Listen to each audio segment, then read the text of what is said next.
ਚੌਂ ਕੱਦਾਂ ਦੇ ਵਿੱਚੇ ਹੀ ਚੁੱਲ੍ਹਾ ਹੈ, ਜਿਸ ਚੁੱਲ੍ਹੇ ਦੀ ਆਸ ਹਾਂ ਮੈਂ। ਵਾਹ। ਚੌਂ ਕੱਦਾਂ ਦੇ ਵਿੱਚੇ ਹੀ ਚੁੱਲ੍ਹਾ ਹੈ, ਇਹ ਚੁੰਨੀ ਆਖਰੀ। ਚੌਂ ਕੱਦਾਂ ਦੇ ਵਿੱਚੇ ਹੀ ਚੁੱਲ੍ਹਾ ਹੈ, ਜਿਸ ਚੁੱਲ੍ਹੇ ਦੀ ਆਸ ਹਾਂ ਮੈਂ। ਸੋਚੀ ਕਦੀ ਇਕੱਲੀ ਬਹਿ ਕੇ, ਚੌਧਰ ਦੀ ਵੀ ਰਾਸ ਹਾਂ ਮੈਂ। ਅਰੇ ਵਾਹ, ਤੁਸੀਂ ਸਾਡੀ ਕੌਮ ਦਾ ਸਾਸਾ ਜੋ ਐਡੀ ਸੋਹਣੀ ਤੁਹਾਡੀ ਸ਼ਾਇਰੀ ਤੇ ਪੰਜਾਬੀ ਜ਼ੁਬਾਨ ਦੇ ਵਿੱਚ। ਤੇ ਮੇਰੇ ਖਿਆਲ ਸਾਡੇ ਅੱਜ ਦੀ ਜਨਰੇਸ਼ਨ ਨੂੰ ਬੜੀ ਲੋੜ ਹੈ ਤੁਹਾਡੇ ਜਿਹੇ ਲੋਕਾਂ ਦੀ ਕਿ ਉਹ ਸੁਣਨ ਕਿ ਸਾਡਾ ਅਸਲ 'ਚ ਸਾਡਾ ਵਿਰਸਾ ਕੀ ਹੈ। ਇਸ ਜ਼ਬਾਨ ਵਿੱਚ ਕੋਈ ਕਮੀ ਨਹੀਂ ਹੈ, ਆਉਂਦੀ ਹੋਵੇ ਸਹੀ ਕਿਸੇ ਨੂੰ। ਬੜੀ ਮਿੱਠੀ ਤੇ ਬੜੀ ਸੋਹਣੀ ਜ਼ੁਬਾਨ ਹੈ। ਵੇਖੋ ਸਾਡੇ ਸੂਫੀਆ ਦੀ ਜ਼ਬਾਨ ਹੈ ਤੇ ਇੰਜ ਕਰਕੇ ਜ਼ਬਾਨ ਹੈ ਕਿ ਉਹਦੇ ਤੋਂ ਇਨਸਪਾਇਰ ਹੋਇਆ ਬਗੈਰ ਕੋਈ ਬੰਦਾ ਰਹਿ ਨਹੀਂ ਸਕਦਾ। ਮੈਂ ਇੰਜ ਵੇਖਿਆ ਤੇ ਮੈਂ ਕਿਹਾ ਜੋ ਮਾਂ ਕਹੇ ਤਾਂ ਉੱਥੋਂ ਕੋਈ ਜਿਵੇਂ ਮਾਵਾਂ ਪਿਆਰ, ਉਹ ਬੇਬੇ ਨੇ ਜੁੱਤੀ ਲਾ ਲਈ ਤੇ ਉਹ ਆ ਕੇ ਉੱਥੋਂ ਮੈਨੂੰ ਕੁੱਟਣ ਲੱਗ ਪਈ। ਮੈਂ ਕਿਹਾ ਹੁਣ ਹਾਂ ਮੰਨੂ, ਉਹ ਮੈਨੂੰ ਉਹ ਮੰਨਾ ਸੱਦਿਆ, ਹਾਂ ਮੰਨੂ ਹੁਣ ਅਗਾ ਇਲਕਾ ਗੜਾ ਖੇਡ ਸੇ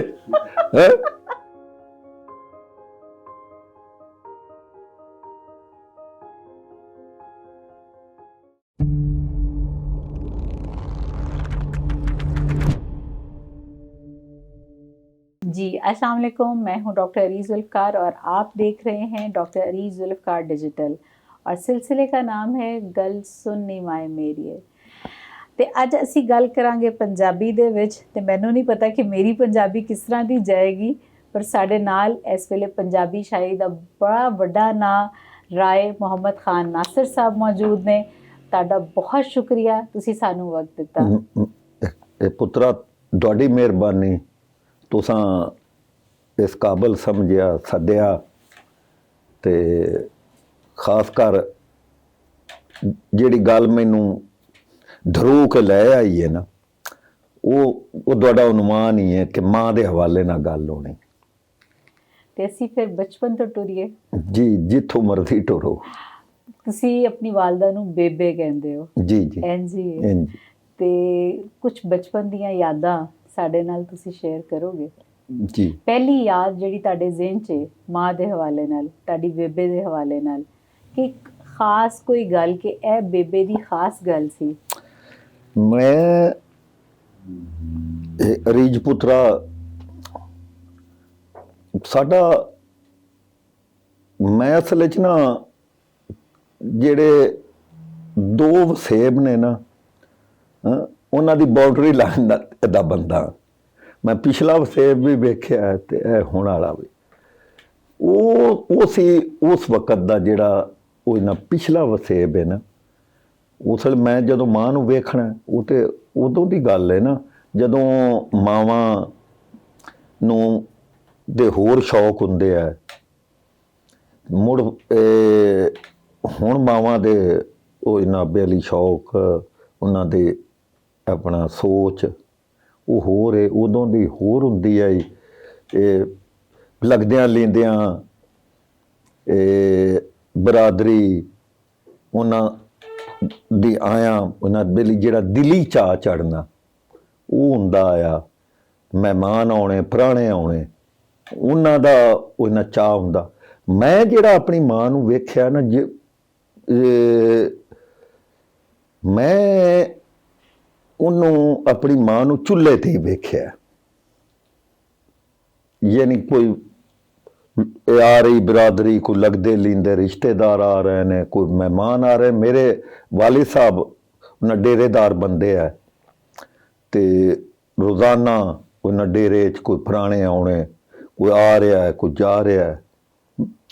ਤੇ ਇੱਕ ਜਿਹੜੀ ਗੱਲ ਹੁਣ ਮੈਨੂੰ ਨਹੀਂ ਨਜ਼ਰ ਆਉਂਦੀ, ਉਹ ਜਿਹੜੀ ਬੇਬੇ 'ਚ ਆਉਂਦੀ ਹੈ। ਉਸ ਤੋਂ ਬਾਅਦ ਅਗਰ ਕੋਈ ਉਹਦਾ ਕੋਈ ਸ਼ੇਡ ਆਇਆ ਹੈ ਤੇ ਉਹ ਮੇਰੀ ਜਿਹੜੀ ਬੀਵੀ ਹੈ ਨਾ, ਉਹਦੇ 'ਚ ਮੈਨੂੰ ਆਉਂਦਾ ਨਜ਼ਰ। ਉਹ ਵੀ ਮੈਂ ਗੱਲ ਕਰਾਂਗਾ, ਪਹਿਲੇ ਮੈਂ ਉਹ ਕਰ ਲਾਂ ਕਿ ਉਹ ਜਿਹੜਾ ਪੁਰਾਣਿਆਂ ਦੀ ਰੋਟੀ ਪਕਾਉਣ ਦਾ, ਉਹਨਾਂ ਨੂੰ ਚਾਹ ਪਾਣੀ ਲੱਸੀ ਜਿੰਨੇ ਸ਼ੌਕ, ਜਿੰਨੇ ਚਾਅ ਨਾਲ, ਜਿੱਡੇ ਆਰ ਨਾਲ ਉਸ ਵਕਤ ਮੈਂ ਵੇਖਿਆ, ਉਹ ਹੁਣ ਨਹੀਂ ਨਜ਼ਰ ਆਉਂਦਾ। ਤੇ ਕਦੀ ਕੋਈ ਮੱਥੇ ਤੇ ਵੱਟ ਯਾਦ ਨਾ, ਹੋਏ? ਕੋਈ ਵੱਟ ਨਹੀਂ ਆਇਆ, ਅੱਜ ਤੱਕ ਨਹੀਂ ਆਇਆ। ਮੈਂ ਤੁਹਾਨੂੰ ਦੱਸਣਾ, ਤੇ ਉਹ ਇਹ ਵੇਖਿਆ, ਇੱਕ ਮੇਰੇ ਜ਼ਿਹਨ 'ਚ ਵਾਕਿਆ ਆਉਂਦਾ ਪਿਆ ਬੇਬੇ ਦਾ, ਕਿ ਅੱਬੇਰੀ ਘਰੋਂ ਨਿਕਲੇ, ਆਪਣਾ ਕੰਮ ਕੁਮ ਜਾਂਦੇ ਸਨ, ਚੌਧਰੀ ਬੰਦੇ ਆ, ਕਦੀ ਉਹ ਥਾਣੇ ਕਚਹਿਰੀ ਵੀ, ਉਂਝ ਵੀ ਦੋਸਤਾਂ ਲਈ ਚਲਿਆ ਜਾਣਾ, ਤੇ ਉਹ ਗਏ ਸਨ। ਤੇ ਉਸ ਵਕਤ ਜਦੋਂ ਮਾਲ ਡੰਗਰ ਕੋ ਖੜੀਣਾ ਨਾ, ਤੇ ਉਹ ਫਿਰ ਖੋਜੀ ਸਾਰਾ ਤਕਰੀਬਨ ਪਿੰਡ ਜੋੜ ਕੇ ਇੱਕ ਰਿਵਾਜ ਹੁੰਦਾ ਆਇਆ ਕਿ ਇਹ ਬਈ ਫਲਾਣੇ ਦਾ ਖੁਰਾ ਹੈ, ਤੇ ਉਸ ਗੱਲ ਦੀ ਗੇਣ ਹੁੰਦੀ ਹੈ ਕਿ ਫਲਾਣਾ ਬੰਦਾ ਵੀ ਸਾਡੇ ਖੁਰੇ ਨਾਲ ਨਹੀਂ ਆਇਆ, ਫਲਾਣਾ ਨਹੀਂ ਆਇਆ।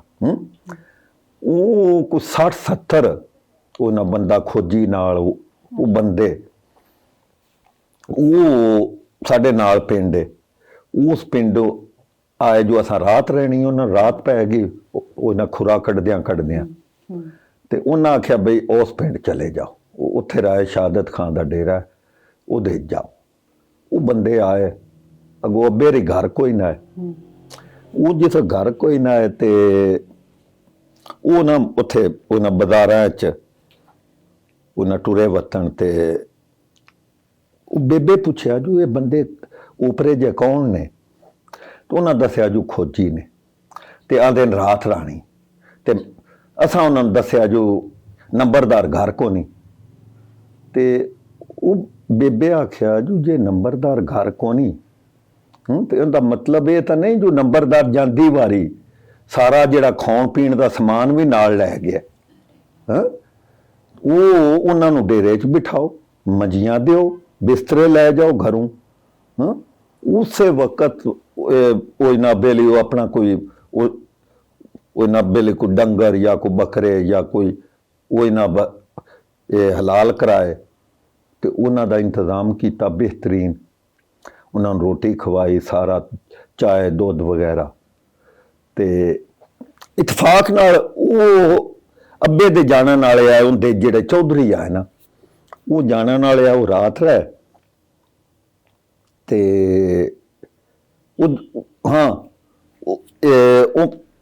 ਇੱਕ ਗੱਲ ਮੇਰੇ ਦੇਣ ਚੋਂ ਨਿਕਲ ਗਈ ਇਹਦੇ 'ਚ, ਕਿ ਉਹ ਜਿਹੜੇ ਬੰਦੇ ਨੇ ਨਾ,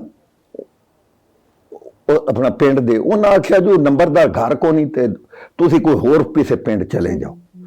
ਤੇ ਉਹ ਬੇਬੇ ਉਹਨੂੰ ਬੰਦੇ ਨੂੰ ਆਖਿਆ ਜੋ ਜੇ ਉਹ ਘਰ ਕੋ ਨਹੀਂ ਨੰਬਰਦਾਰ, ਤੇ ਘਰੋਂ ਆਰਸ਼ਾ ਲੈ ਤਾਂ ਨਹੀਂ ਗਿਆ, ਉਹਨਾਂ ਨੂੰ ਬੁਲਾ ਕੇ ਲਿਆਓ।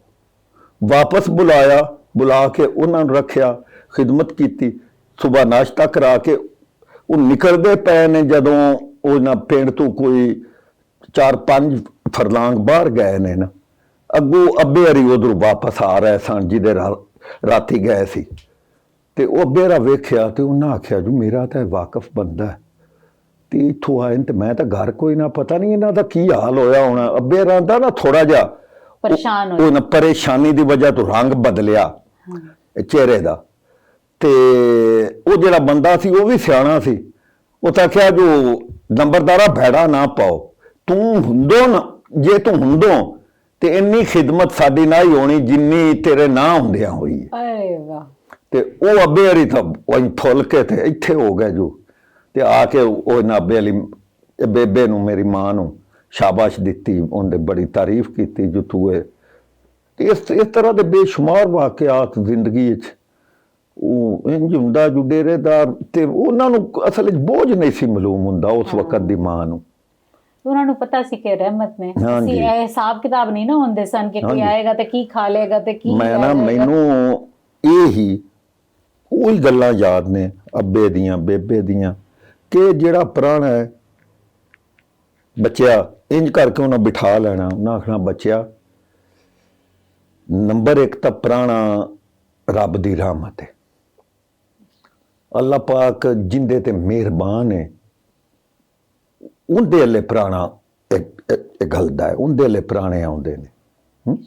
ਤੇ ਨੰਬਰ 2 ਇਹ ਕਿ ਪੁਰਾਣਾ ਆਪਣਾ ਮੁਕੱਦਰ ਨਾਲ ਲੈ ਕੇ ਆਉਂਦਾ ਹੈ। ਜੇ ਤੁਸੀਂ ਪੁਰਾਣੇ ਦੀ ਖਿਦਮਤ ਕਰੋਗੇ ਤੇ ਰੱਬ ਤੁਹਾਨੂੰ ਉਹਦੇ ਤੋਂ ਪਤਾ ਨਹੀਂ ਕਿੰਨੇ ਗੁਣਾ ਜ਼ਿਆਦਾ ਦੇਗਾ। ਅੱਬੇ ਹਰੀਆਂ ਦੇ ਹੁੰਦੇ ਆ ਕਿ 100 ਕੋਹ ਤੇ ਵੀ ਉਹ 1.5 ਮੀਲ ਦਾ ਇੱਕ ਕੋਹ ਹੁੰਦਾ ਹੈ ਨਾ, ਅਸੀਂ ਪੰਜਾਬੀ ਜਿਹਨੂੰ ਕੋਹ ਆਨੇ ਆ, ਉਹ 1.5 ਮੀਲ ਦਾ ਇੱਕ ਕੋਹ ਹੁੰਦਾ। ਅੱਬਾ ਹਰੀਆਂ ਦੇ ਆ 100 ਕੋਹ ਤੇ ਵੀ ਬੰਦੇ ਆਪਣੀ ਮੱਝ ਦਾ ਦੁੱਧ ਪੀਣਾ ਹੁੰਦਾ। ਜੇ ਕਿਸੇ ਨੂੰ ਆਏ ਨੂੰ ਪਿਆਓਗੇ ਤੇ ਫਿਰ ਕੱਲ ਨੂੰ ਤੁਸੀਂ ਉਹਦੇ ਲਈ ਜਾਓਗੇ ਤੇ ਉਹ ਤੁਹਾਨੂੰ ਦੁੱਧ ਪਿਆਏਗਾ। ਉਹ ਇਸ ਤਰ੍ਹਾਂ ਦੀ ਤਰਬੀਅਤ ਇੰਜ ਬੱਚਿਆਂ ਨੂੰ ਦਿੰਦੇ ਆ ਤੇ ਉਹ ਅਲਹਮਦੁਲਿਲਾ ਇੰਜ ਕਰਕੇ ਦਿੱਤੀ। ਤੇ ਮੈਂ ਵੀ ਅੱਲਾ ਦੇ ਫਜ਼ਲ ਨਾਲ ਪੰਜ ਤਨ ਪਾਕ ਦੇ ਸਦਕੇ ਜੇ ਕੋਈ ਪੁਰਾਣਾ ਜਾਵੇ ਮੈਂ ਕੋਸ਼ਿਸ਼ ਕਰਨਾ ਕਿ ਤੇ ਅੱਗੋਂ ਖੁਸ਼ਬਖਤੀ ਨਾਲ ਉਹ ਜਨਾਬੇ ਲਈ ਮੇਰੇ ਬੱਚਿਆਂ ਦੀ ਮਾਂ ਜਿਹੜੀ ਉਹ ਵੀ ਉਹ ਕਿਉਂਕਿ ਬੇਬੇ ਦੇ ਮੌਜੂਦਗੀ ਵਿੱਚ ਹੀ ਆ ਗਈ ਤੇ ਉਹ ਵੇਖ ਕੇ ਸਾਰਾ ਮਾਹੌਲ ਤੇ ਉਹ ਜਿਵੇਂ ਖਰਬੂਜ਼ੇ ਨੂੰ ਖਰਬੂਜ਼ਾ ਵੇਖ ਕੇ ਰੰਗ ਫੜਦਾ ਬਿਲਕੁਲ।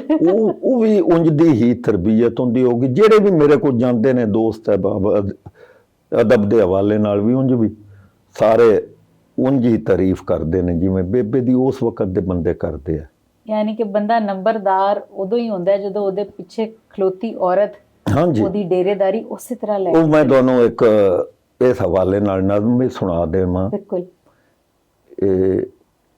ਨਜ਼ਮ ਪੱਗ ਤੇ ਚੁੰਨੀ। ਪੱਗ ਮਰਦ ਦੀ ਅਲਾਮਤ ਹੈ, ਚੁੰਨੀ ਔਰਤ ਦੀ। ਪੱਗ ਮਰਦ ਵਾਸਤੇ ਇੱਜ਼ਤ ਹੈ, ਚੁੰਨੀ ਔਰਤ ਵਾਸਤੇ ਇੱਜ਼ਤ ਹੈ। ਜੇ ਔਰਤ ਚੁੰਨੀ ਦੀ ਸਾਈ ਹੈ, ਮਰਦ ਪੱਗ ਦਾ ਸਾਈ ਹੈ, ਜੇ ਉਹਨੂੰ ਉਸ ਤਰ੍ਹਾਂ ਸੰਭਾਲ ਕੇ ਰੱਖੇ ਤੇ ਇਸ ਗੱਲ ਨੂੰ ਦੇਣ ਵਿੱਚ ਰੱਖਣਾ। ਤੇ ਪੱਗ ਤੇ ਚੁੰਨੀ ਇਹਦਾ ਅਨੁਮਾਨ ਹੈ ਕਿ ਪੱਗ ਚੁੰਨੀ ਨੂੰ ਹਿੱਕ ਦੇ ਆਖਿਆ, ਪੱਗ ਚੁੰਨੀ ਨੂੰ ਹਿੱਕ ਦੇ ਆਖਿਆ, ਹਾਨੀ ਭੈਣਾ ਹਿੱਕ ਤਾਂ ਦੱਸ ਸੁੰਝ, ਕਰੀਏ ਜੇ ਕਰ ਨੇਕ ਨਿਤਾਰੇ, ਮੇਰੇ ਵੱਟੇ ਤੈਥੋਂ ਬਾਰੇ। ਅਰੇ ਵਾਹ। ਜੋ ਮੇਰੇ ਵੱਟੇ ਤੈਥੋਂ ਬਾਰੇ ਪੱਗ ਚੁੰਨੀ ਨੂੰ ਆਖ ਰਹੀ। ਅਰੇ ਵਾਹ। ਪੱਗ ਚੁੰਨੀ ਨੂੰ ਇੱਕ ਦੇ ਆਖਿਆ, ਹਾਨੀ ਭੈਣਾ ਹਿੱਕ ਤਾਂ ਦੱਸ ਸੁੰਝ, ਕਰੀਏ ਜੇਕਰ ਨੇਕ ਨਿਤਾਰੇ, ਮੇਰੇ ਵੱਟੇ ਤੈਥੋਂ ਬਾਰੇ। ਮੈਂ ਅਣਖਾਂ ਦਾ ਬਲਦਾ ਲੰਬੂ, ਅਰੇ ਵਾਹ। ਮੈਂ ਸੱਥਾਂ ਤੇ ਤਣਿਆ ਤੰਬੂ, ਮੇਰੇ ਸਿਰ ਤੇ ਡੇਰੇ ਚਲਦੇ, ਮੈਂ ਬਾਲਾਂ ਜੋ ਦੀਵੇ ਬਲਦੇ, ਸਿਰਾਂ ਨੂੰ ਮੈਂ ਸਿਰਦਾਰੀ ਦੇਵਾਂ, ਜਿੰਨੀ ਚਾਵਾਂ ਵਾਰੀ ਦੇਵਾਂ। ਪੱਗ ਆਖਰੀ ਸਿਰਾਂ ਨੂੰ ਮੈਂ ਸਿਰਦਾਰੀ ਦੇਵਾਂ, ਜਿੰਨੀ ਚਾਵਾਂ ਵਾਰੀ ਦੇਵਾਂ, ਪਰੇ ਪੰਚਾਇਤ ਨੂੰ ਮੇਰੀਆਂ ਤਾਂਗਾਂ, ਵਲੀ ਵਲੈਤ ਨੂੰ ਮੇਰੀਆਂ ਤਾਂਗਾਂ, ਤੂੰ ਤਾਂ ਚੌਂ ਕੱਦਾਂ ਦੀ ਰਾਣੀ। ਯਾਨੀ ਉਹ ਚਾਰ ਦੀਵਾਰੀ, ਤੂੰ ਤਾਂ ਚੌਂ ਕੱਦਾਂ ਦੀ ਰਾਣੀ, ਮੇਰਾ ਖਲਕਤ ਭਰਦੀ ਪਾਣੀ। ਇਹ ਪੱਗ ਆਖਿਆ, ਮੇਰਾ ਖਲਕਤ ਭਰਦੀ ਪਾਣੀ। ਗੱਲ ਨੂੰ ਚਿੱਥਿਆ, ਹੁਣ ਚੁੰਨੀ ਅੱਗੂ, ਗੱਲ ਨੂੰ ਚਿੱਥਿਆ ਬੋਲੀ ਚੁੰਨੀ, ਗੱਲ ਨੂੰ ਚਿੱਥਿਆ ਬੋਲੀ ਚੁੰਨੀ, ਗੱਡ ਰਮਜ਼ਾਨ ਦੀ ਖੋਲੀ ਚੁੰਨੀ, ਸੱਚੀ ਉਸੇ ਪਰ ਤੂੰ ਬਹਿਣਾ, ਨਾ ਕਰ ਐਵੇਂ ਲੈਣਾ ਲੈਣਾ, ਤੇਰਾ ਮੇਰਾ ਸੱਦ ਵੱਖਰਾ ਹੈ, ਰਾਹ ਇੱਕੋ ਪਰ ਪਦ ਵੱਖਰਾ ਹੈ। ਅਰੇ ਵਾਹ। ਤੇਰਾ ਮੇਰਾ ਸੱਦ ਵੱਖਰਾ ਹੈ, ਰਾਹ ਇੱਕੋ ਪਰ ਪਦ ਵੱਖਰਾ ਹੈ, ਮੈਂ ਆ ਲੱਜ ਤੇ ਲੀ ਦੀ ਵਰਦੀ, ਵਾਹ। ਅਣਖ ਵੀ ਮੇਰਾ ਪਾਣੀ ਭਰਦੀ। ਗੱਲ ਹੈ। ਮੈਂ ਆ ਲੱਜ ਤੇ ਲੀ ਦੀ ਵਰਦੀ, ਅਣਖ ਵੀ ਮੇਰਾ ਪਾਣੀ ਭਰਦੀ, ਚੌਂ ਕੱਦਾਂ ਦੇ ਵਿੱਚੇ ਹੀ ਚੁੱਲ੍ਹਾ ਹੈ, ਜਿਸ ਚੁੱਲ੍ਹੇ ਦੀ ਆਸ ਹਾਂ ਮੈਂ। ਵਾਹ। ਚੌਂ ਕੱਦਾਂ ਦੇ ਵਿੱਚੇ ਹੀ ਚੁੱਲ੍ਹਾ ਹੈ, ਇਹ ਚੁੰਨੀ ਆਖਰੀ, ਚੌਂ ਕੱਦਾਂ ਦੇ ਵਿੱਚੇ ਹੀ ਚੁੱਲ੍ਹਾ ਹੈ, ਜਿਸ ਚੁੱਲ੍ਹੇ ਦੀ ਆਸ ਹਾਂ ਮੈਂ। ਸੋਚੀ ਕਦੀ ਇਕੱਲੀ ਬਹਿ ਕੇ, ਚੌਧਰ ਦੀ ਵੀ ਰਾਸ ਹਾਂ ਮੈਂ। ਅਰੇ ਵਾਹ। ਸੋਚੀ ਕਦੀ ਇਕੱਲੀ ਬਹਿ ਕੇ, ਚੌਧਰ ਦੀ ਵੀ ਰਾਸ ਹਾਂ ਮੈਂ। ਮੇਰਾ ਖਾ ਕੇ ਡੇਰੇ ਪਲਦੇ, ਮੇਰਾ ਖਾ ਕੇ ਚੁੱਲ੍ਹੇ ਤੋਂ ਜਾਵੇ ਨਾ ਕੀ ਡੇਰਾ। ਮੇਰਾ ਖਾ ਕੇ ਡੇਰੇ ਪੜਦੇ, ਮੈਂ ਬਾਲਾਂ ਤੇ ਦੀਵੇ ਬਲਦੇ। ਕੀ ਗੱਲ ਹੈ, ਮੈਂ ਬਾਲਾਂ ਤੇ ਦੀਵੇ ਬਲਦੇ, ਵਾਹ ਮੈਂ ਨਿਤਾਰਾਂ ਜਿੰਨੂੰ ਨਿਤਰੇ, ਮੈਂ ਸਵਾਰੇ ਜਿਹੜੇ ਸਿਤਰੇ। ਵਾਹ ਮੈਂ ਨਿਤਾਰਾ ਜਿੰਨੂੰ ਨਿਤਰੇ, ਮੈਂ ਸਵਾਰੇ ਜਿਹੜੇ ਸਿਤਰੇ। ਪਰੇ ਪੰਚਾਇਤ ਵੀ ਮੇਰੀ ਛਾਂ ਹੈ। ਵਾਹ ਚੁੰਨੀ ਆਖਰੀ, ਪਰੇ ਪੰਚਾਇਤ ਵੀ ਮੇਰੀ ਛਾਂ ਹੈ, ਵਲੀ ਵਲਾਇਤ ਵੀ ਮੇਰੀ ਛਾਂ ਹੈ, ਵਲੀ ਵਲਾਇਤ ਵੀ ਮੇਰੀ ਛਾਂ ਹੈ। ਸੋਚ ਨਹੀਂ ਭੈੜੀਏ ਸੱਚੀ ਸੋਚ, ਸੋਚ ਨਹੀਂ ਭੈੜੀਏ ਸੱਚੀ ਸੋਚ। ਨਿਤਰੇ ਜਿੰਨੂੰ ਸਾਈਂ ਨਿਤਾਰੇ। ਵਾਹ ਵਾਹ ਨਿਤਰੇ ਜਿੰਨੂੰ ਸਾਈਂ ਨਿਤਾਰੇ, ਸਾਈਂ ਦੇ ਵੱਟੇ ਹਰ ਤੋਂ ਭਾਰੇ। ਵਾਹ ਵਾਹ ਵਾਹ, ਕਿੱਡੀ ਸੋਹਣੀ ਗੱਲ ਹੈ। ਉਹੀ ਗੱਲ ਹੈ ਨਾ ਕਿ ਸਿਰ ਨਾਲ ਸਰਦਾਰੀਆਂ ਤੇ ਨਾਲੇ ਜੇ ਘਰ ਦੇ ਚੁੱਲ੍ਹੇ ਤੋਂ ਹੀ ਹਾਂਜੀ, ਡੇਰੇ ਤਾਂ ਪੜਦੇ ਹੀ ਚੁੱਲ੍ਹੇ ਨਾਲ ਨੇ, ਸਾਰੀ ਚੌਧਰ ਬੰਦੇ ਦੀ ਚੁੱਲ੍ਹੇ ਤੇ ਹੀ। ਬਿਲਕੁਲ, ਤੇ ਯਾਨੀ ਕਿ ਘਰ ਵਾਲੀ ਦਾ ਚੰਗਾ ਹੋਣਾ ਬੜਾ ਜ਼ਰੂਰੀ ਹੈ, ਬਹੁਤ ਜ਼ਰੂਰੀ ਹੈ। ਜੇ ਬੰਦੇ ਇਹ ਬੰਦਾ ਬਣਨਾ ਹੈ ਜੇ ਮੁਆਸ਼ਰੇ ਚ ਮਰਦਾਂ ਦੀ ਤਰ੍ਹਾਂ ਫਿਰਨਾ। ਹਾਂਜੀ, ਕੀ ਕਿੱਡੀ ਸੋਹਣੀ ਗੱਲ ਕੀਤੀ ਹੈ। ਕੋਈ ਬਚਪਨ ਦੀ ਯਾਦ ਹੋਵੇ ਜਦੋਂ ਬੇਬੇ ਕੋਲੋਂ ਮਾਰ ਪਈ ਹੋਏ? ਹਾਂਜੀ, ਮਾਰ ਪਈ ਇਸ ਤਰ੍ਹਾਂ। ਅੱਜ ਕੱਲ ਦੇ ਬੱਚਿਆਂ ਨੂੰ ਅਸੀਂ ਹੱਥ ਨਹੀਂ ਨਾ ਲਾ ਸਕਦੇ। ਹਾਂਜੀ, ਮੈਂ ਤੁਹਾਨੂੰ ਦੱਸਦਾ, ਡਿਪਰੈਸ਼ਨ ਹੋ ਜਾਂਦਾ। ਤੁਸੀਂ ਹੈਰਾਨ ਹੋ ਜਾਸੋ ਕਿ ਮਾਵਾਂ ਕਿਵੇਂ ਉਸ ਵਕਤ ਦੀਆਂ ਤਰਬੀਅਤ ਕਰਦੀਆਂ ਆਈਆਂ। ਅਤੇ ਬਚਪਨ ਵਿੱਚ ਉਹ ਇੱਕ ਸਾਡੀ ਹੁੰਦੀ ਖੇਡ ਇਲ ਕਾਂਗੜਾ, ਉਹ ਦਰਖਤ ਦੇ ਉੱਤੇ ਚੜ ਜਾਣਾ, ਉਹ ਇੱਕ ਬੰਦੇ ਪਿੱਛੇ ਲੱਗਣਾ, ਉਸ ਟਹਿਣੀ ਤੋਂ ਉਸ ਤੇ ਉਹਨਾਂ ਵਾਣ ਹੋਇਆ ਸੀ ਮੇਰੇ ਉਹ ਇਹਨਾਂ ਚਾਚੇ ਦੇ ਵਿਹੜੇ 'ਚ। ਉੱਥੇ ਅਸੀਂ ਇਲ ਕਾਂਗੜਾ ਪੇ ਖੇਡੀਏ ਤੇ ਉਹ ਇੱਕੇ ਵਾਰੀ ਮੇਰਾ ਪੈਰ ਉੱਤੋਂ ਤਿਲਕਿਆ, ਦੋ ਉਹਦੇ ਹੋਣ ਲੱਗਿਆ, ਮੈਂ ਮੂੰਹ ਪਰਨੇ ਥੱਲੇ ਆ ਪਿਆ, ਮੇਰਾ ਨੱਕ ਵੀ ਸਾਰਾ ਤੇ ਮੂੰਹ ਚੋਂ ਵੀ ਖੂਨ, ਨੱਕ ਚੋਂ। ਉਹ ਬੇਬੇ ਨੂੰ ਕਿਸੇ ਜਾ ਕੇ ਦੱਸਿਆ ਕਿ ਉਹ ਨਾ ਤੇਰਾ ਪੁੱਤਰ ਡਿੱਗਾ ਪਿਆ। ਹੁਣ ਮੈਨੂੰ ਯਾਦ ਹੈ ਉਹ ਨਾ ਬੇਬੇ ਵੜੀ, ਮੈਂ ਇੰਜ ਵੇਖਿਆ ਤੇ ਮੈਂ ਕਿਹਾ ਜੋ ਮਾਂ ਉਹ ਕਹੇ ਤੇ ਉੱਤੋਂ ਕੋਈ ਜਿਵੇਂ ਮਾਵਾ ਪਿਆਰ, ਉਹ ਬੇਬੇ ਨੇ ਜੁੱਤੀ ਲਾ ਲਈ ਤੇ ਉਹ ਆ ਕੇ ਉੱਥੋਂ ਮੈਨੂੰ ਕੁੱਟਣ ਲੱਗ ਪਈ। ਉਹਨੇ ਆਖਿਆ ਹੁਣ ਹਾਂ ਮੈਂ ਮੰਨੂ, ਉਹ ਮੈਨੂੰ ਉਹ ਮੰਨਾ ਸੱਦਿਆ, ਹਾਂ ਵੇ ਮੰਨੂ ਹੁਣ ਅਗਾ ਇਲ ਕਾਂਗੜਾ ਖੇਡ ਤੇ ਲਾ ਉਹਦੇ ਜਾਵੇ ਅੱਜ ਦਾ ਵੇ ਮੈਂ ਇਲ ਕਾਂਗੜਾ ਨਹੀਂ ਖੇਡਿਆ। ਤੇ ਹੁਣ ਤੁਸੀਂ ਕ੍ਰਿਕਟ ਖੇਡਦੇ ਹੋ? ਹਾਂਜੀ, ਇਹ ਮੈਨੂੰ ਹੁਣੇ ਪਤਾ ਚੱਲਿਆ ਜੀ, ਮਾਸ਼ਾਅੱਲਾ ਉਹ ਕ੍ਰਿਕਟ ਖੇਡਦੇ ਨੇ। ਮੈਂ ਕਿਹਾ ਮੈਂ ਤਾਂ ਇਸ ਉਮਰ 'ਚ ਨਹੀਂ ਖੇਡ ਸਕਦੀ, ਮੇਰੇ ਤਾਂ ਗੋਡੇ ਜਵਾ ਦੇ। ਤੇ ਤੁਸੀਂ ਮਾਸ਼ਾਅੱਲਾ ਕ੍ਰਿਕਟ ਖੇਡਦੇ ਜੋ? ਹਾਂਜੀ, ਇਹ ਵਾਕਿਆ ਇਹ ਮੈਨੂੰ ਉਹ ਵਾਕਿਆ ਜਿਹੜਾ ਨਹੀਂ ਭੁੱਲਦਾ ਕਿ ਬਿਲਕੁਲ ਹੀ ਗੈਰ ਮੁਤਵੱਕੋ ਤੌਰ ਤੇ ਤੁਸੀਂ ਸੋਚਿਆ ਹੈ ਕਿ ਮੈਂ ਜਾਵਾਂਗਾ, ਮਾਂ ਗਲੇ ਲਾਏਗੀ, ਮਾਂ ਕਹੇਗੀ ਮੇਰੇ ਪੁੱਤਰ ਨੂੰ ਸੱਟ ਲੱਗ ਗਈ ਹੈ, ਮੈਂ ਇੱਥੇ ਆਵਾਂ ਸਾਫ਼ ਕਰਾਂ, ਮੈਂ ਦਵਾਈ ਲਾਵਾਂ। ਤੇ ਇਸਤਕਬਾਲ ਸੋਹਣਾ ਹੋਇਆ। ਹਾਂਜੀ, ਇਸਤਕਬਾਲ ਨਹੀਂ, ਮੈਂ ਜੇ ਉੱਥੇ ਹੀ ਪਿਆ ਸਾਂ। ਅੱਛਾ, ਉੱਥੇ? ਹਾਂਜੀ, ਉੱਥੇ ਉਹ ਚਲੇ ਗਏ। ਅੱਛਾ, ਡਿਲੀਵਰੀ ਉੱਥੇ ਜਾ ਕੇ ਉਹਨਾਂ ਨੇ ਮੌਕੇ ਤੇ ਕੀਤੀ? ਹਾਂਜੀ, ਉਹ ਡਿਲੀਵਰ ਉੱਥੇ ਹੀ ਕੀਤਾ। ਇਹ ਬੜੀ ਨਾ ਗੱਲ ਤੁਸੀਂ ਦੇਖੋ, ਮੈਂ ਹਮੇਸ਼ਾ ਮਾਵਾਂ ਨੂੰ ਕਹਿ ਰਹੀ ਹੁੰਦੀ ਹਾਂ ਕਿ ਅਸੀਂ ਬੱਚਾ ਸ਼ਰਾਰਤ ਕਰਦਾ ਨਾ, ਅਸੀਂ ਜਾ ਕੇ ਕੋਈ 2 ਦਿਨ ਬਾਅਦ ਜਾਂ 6 ਘੰਟੇ ਬਾਅਦ ਬੱਚੇ ਨੂੰ ਕਹਿੰਦੇ ਆ ਕਿ ਤੂੰ ਬਈ ਇਹ ਗਲਤੀ ਕੀਤੀ, ਬੱਚਾ ਭੁੱਲ ਗਿਆ ਹੁੰਦਾ ਹੈ। ਉਸੇ ਵੇਲੇ ਬੱਚਾ ਜਦੋਂ ਗਲਤੀ ਕਰੇ ਉਹਨੂੰ ਉਸੇ ਵੇਲੇ ਦੱਸੋ ਕਿ ਤੁਸੀਂ ਇਹ ਕੀਤਾ ਹੈ ਤੇ ਕਿਉਂ ਕੀਤਾ, ਕਿਉਂ ਕੀਤਾ, ਉਹਨੂੰ ਸਮਝ ਵੀ ਆਏਗੀ। ਤੁਸੀਂ 3 ਘੰਟੇ ਬਾਅਦ ਜੋ ਉਹਨੂੰ ਦੱਸਣਾ, ਉਹਨੂੰ ਭੁੱਲ ਗਿਆ ਹੋਣਾ, ਉਹਨੂੰ ਸਿਰਫ ਇਹੀ ਲੱਗਣਾ ਭਾਈ ਮੈਂ ਬੜਾ ਮਜ਼ਲੂਮ ਆ, ਮੈਨੂੰ ਜਿਹੜੀ ਕੁੱਟ ਪਈ ਹੈ ਬੜੀ ਜ਼ਿਆਦਤੀ ਹੋਈ। ਤੇ ਕਦੀ ਇੰਜ ਹੋਇਆ ਹੈ ਕਿ ਅੱਬਾ ਜੀ ਹਰਾਂ ਨੂੰ ਗੁੱਸਾ ਚੜਿਆ ਹੋਏ ਤੇ ਬੇਬੇ ਨੇ ਬਚਾਇਆ ਹੋਏ? ਅਸਲ ਵਿੱਚ ਨਾ ਮੇਰੇ ਵਾਲਿਦ ਸਾਹਿਬ ਜਿਹੜੇ ਆ ਉਹ ਜ਼ਰਾ ਜਿਵੇਂ ਉਹ ਪਿੰਡਾਂ ਦੇ ਚੌਧਰੀ ਤੇ ਦੱਬ ਦਬਾ ਤੇ ਰੋਬ ਤੇ ਉਹ ਜਿਵੇਂ ਹੁੰਦਾ ਉਹ ਆਪਣਾ ਉਂਝ ਹੀ ਹੈ। ਤੇ ਮੇਰੇ ਥੋੜਾ ਜਿਹੀ ਤਬੀਅਤ ਬਚਪਨ ਤੋਂ ਹੀ, ਤੇ ਫਿਰ ਮੈਂ ਚੇਸਨ ਕਾਲਜ 'ਚ ਆ ਗਿਆ। ਜ਼ਿਆਦਾ ਤਾਂ ਮੁੜ ਮੌਕਾ ਨਹੀਂ ਮਿਲਿਆ, ਲੇਕਿਨ ਅਗਰ ਕਦੀ ਹੁੰਦਾ ਆਇਆ ਨਾ ਗੁੱਸਾ, ਅਬ ਕਿਸੇ ਗੱਲ ਤੋਂ ਹੋ ਜਾਂਦਾ ਹੈ ਤੇ ਉਸ ਵੇਲੇ ਤਾਂ ਜ਼ਰੂਰਤ ਕੋਈ ਨਹੀਂ ਸੀ ਹੁੰਦੀ ਉਹਨਾਂ ਕਿਸੇ ਦੀ ਵਿੱਚ ਗੱਲ ਕਰਨ ਦੀ। ਬਾਅਦ ਵਿੱਚ ਆਖਣਾ ਜੋ ਸ਼ਹਾਦਤ ਖਾਂ ਉਹਦੇ ਨਾਲ ਚਲੋ ਬੱਚਾ ਆਇਆ ਹੋ ਗਿਆ ਇੰਜ ਕਰਦੇ ਆ। ਯਾਨੀ ਇੰਜ ਉਹ ਇਹਨਾਂ ਬੇਲੀ ਉਹਨਾਂ ਦਾ ਸਾਹਮਣਾ ਜ਼ਰਾ ਮੁਸ਼ਕਲ ਆਇਆ। ਤੇ ਜਦੋਂ ਤੁਸੀਂ ਇਸ ਲਾਈਨ ਚ ਆਏ ਉਹਨਾਂ ਦੀ ਜ਼ਿੰਦਗੀ ਚ ਆ ਗਏ ਸੋ ਆਪਣੇ ਅੱਬਾ ਜੀ ਤੇ ਆਪਣੀ ਬੇਬੇ ਜੀ? ਨਹੀਂ, ਉਹ ਸ਼ਾਇਰੀ ਤਾਂ ਮੈਂ ਸ਼ੁਰੂ ਕੀਤੀ ਸੀ ਪਹਿਲੇ, ਉਹਨਾਂ ਨੂੰ ਪਤਾ ਸੀ ਕਿ ਸ਼ਾਇਰ, ਲੇਕਿਨ ਮੈਂ ਤੁਹਾਨੂੰ ਦੱਸਿਆ ਅੱਗੇ ਕਿ ਮੈਨੂੰ ਜ਼ਰਾ ਨਾ ਮੇਰੀ ਫਿਤਰਤ ਵਿੱਚ ਨਹੀਂ ਹੈ ਜੋ ਉਹ ਇਹਨਾਂ ਸ਼ੋਬੇਜ਼ ਤੇ ਜਿਵੇਂ ਆਪਣੇ ਆਪ ਨੂੰ ਨੁਮਾਇਆਂ ਕਰਨ ਵਾਲੀ ਗੱਲ ਤੇ ਉਹ ਤੇ ਹੈ। ਇਹ ਉਹਨਾਂ ਹਰ ਇਨਸਾਨ ਦੀ ਇੱਕ ਫਿਤਰਤ ਹੁੰਦੀ, ਉਹ ਦਿਲ ਤਾਂ ਹਰ ਦਾ ਹੀ ਕਰਦਾ ਕਿ ਮੇਰੀ ਕੋਈ ਗਾਹ ਗੋਇਆ ਹੋਵੇ, ਕੋਈ ਮੇਰਾ ਲੋਕ ਜਾਣਨ। ਇਸ ਵਾਸਤੇ ਕਿਉਂਕਿ ਇਹ ਉਹਨਾਂ ਰੱਬ ਵੀ ਕਮੋ ਬੇਸ਼ 1,24,000 ਪੈਗੰਬਰ ਇਸ ਵਾਸਤੇ ਭੇਜੇ ਕਿ ਦੱਸੋ ਮੈਂ ਹਾਂ। ਬਿਲਕੁਲ ਬਿਲਕੁਲ।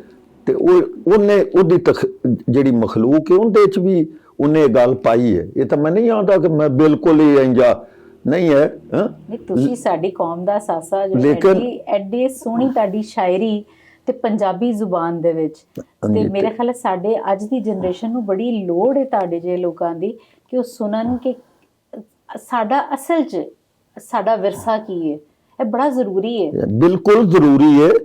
ਤੇ ਮੁੜੇ ਕਿ ਵੇਖੋ ਜੀ, ਜੇ ਕੋਈ ਕਮੀ ਬੇਸ਼ੀ ਹੋਵੇ ਨਾ ਕਿਸੇ ਚੀਜ਼ ਵਿੱਚ ਤੇ ਉਹਨੂੰ ਬੰਦਾ ਇਗਨੋਰ ਕਰੇ, ਉਹਦੇ ਤੋਂ ਅਵੋਇਡ ਕਰੇ। ਹੁਣ ਇੰਨੀ ਖੂਬਸੂਰਤ ਜ਼ਬਾਨ ਹੈ, ਮੈਂ ਤੁਹਾਨੂੰ ਦੱਸਾਂ ਕਿ ਇਸ ਜ਼ਬਾਨ ਵਿੱਚ ਕੋਈ ਕਮੀ ਨਹੀਂ ਹੈ, ਆਉਂਦੀ ਹੋਵੇ ਸਹੀ ਕਿਸੇ ਨੂੰ। ਬੜੀ ਮਿੱਠੀ ਤੇ ਬੜੀ ਸੋਹਣੀ ਜ਼ੁਬਾਨ ਹੈ। ਵੇਖੋ ਸਾਡੇ ਸੂਫੀਆ ਦੀ ਜ਼ਬਾਨ ਹੈ ਤੇ ਇੰਜ ਕਰਕੇ ਜ਼ਬਾਨ ਹੈ ਕਿ ਉਹਦੇ ਤੋਂ ਇਨਸਪਾਇਰ ਹੋਇਆ ਬਗੈਰ ਕੋਈ ਬੰਦਾ ਰਹਿ ਨਹੀਂ ਸਕਦਾ।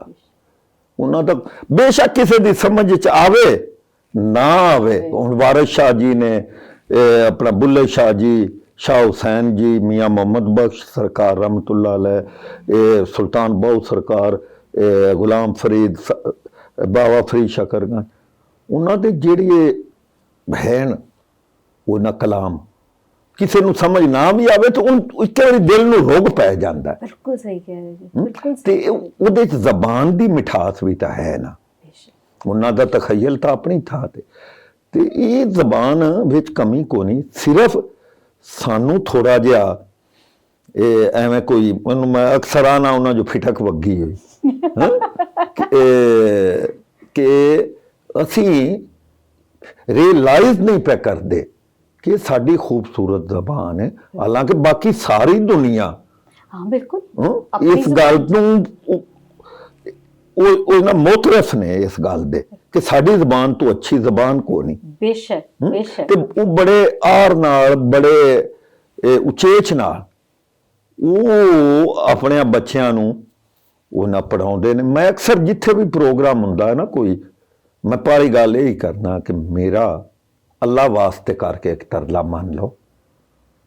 ਚਲੋ ਤੁਹਾਡੇ ਵਸਾਤਤ ਨਾਲ ਵੀ ਉਹ ਸੁਣ ਲੈਣ ਲੋਕ ਕਿ ਅੱਲਾ ਦੇ ਨਾਂ ਤੇ ਤਰਲਾ ਮੰਨ ਲਓ ਕਿ ਆਪਣੇ ਬਾਲਾਂ ਨੂੰ ਜੇ ਨਹੀਂ ਹੋਰ ਅਵਲ, ਮੈਂ ਤਾਂ ਸਕੂਲ ਵਿੱਚ ਵੀ ਆਪਣੇ ਬੱਚਿਆਂ ਨੂੰ, ਇਹਨਾਂ ਨੂੰ ਵੀ ਆਖਿਆ, ਪੋਤਰਿਆਂ ਨੂੰ, ਜੋ ਉੱਥੇ ਵੀ ਬੋਲਣੀ ਤੋਂ ਸਭ ਚਲੋ, ਜੇ ਨਹੀਂ ਤੇ ਆਪਣੇ ਘਰਾਂ 'ਚ ਕਮ ਅਜ਼ ਕਮ ਪੰਜਾਬੀ ਬਿਲਕੁਲ ਜ਼ਰੂਰ ਬੋਲੋ ਉਹਨਾਂ ਨਾਲ। ਉਹਨਾਂ ਨੂੰ ਪਤਾ ਹੋਵੇ ਕਿ ਸਾਡੀ ਇਹ ਜ਼ਬਾਨ ਹੈ। ਬਿਲਕੁਲ। ਅਸਾਂ ਆਪਣੀਆਂ ਜੜ੍ਹਾਂ ਨਾ ਛੱਡੋ। ਸਾਡੀ ਜਿਹੜੀ ਹੈ ਉਹ ਨਾਬੇ ਲਈ ਜਿਹੜੀ ਭੋਏ 'ਚ ਸਾਡੇ ਪਿਓ ਦਾਦੇ ਦੀਆਂ ਜੜ੍ਹਾਂ ਨੇ ਨਾ, ਉਹ ਇਹ ਨੇ ਤੇ ਇਹ ਹੀ ਸਾਡੀ ਜ਼ਬਾਨ ਹੈ। ਤੇ ਕਿਉਂ ਇਹ ਕਿ ਉਹਨਾਂ ਤਾਲੀਮ ਨਹੀਂ ਪਈ ਹੁੰਦੀ ਸਾਡੀ।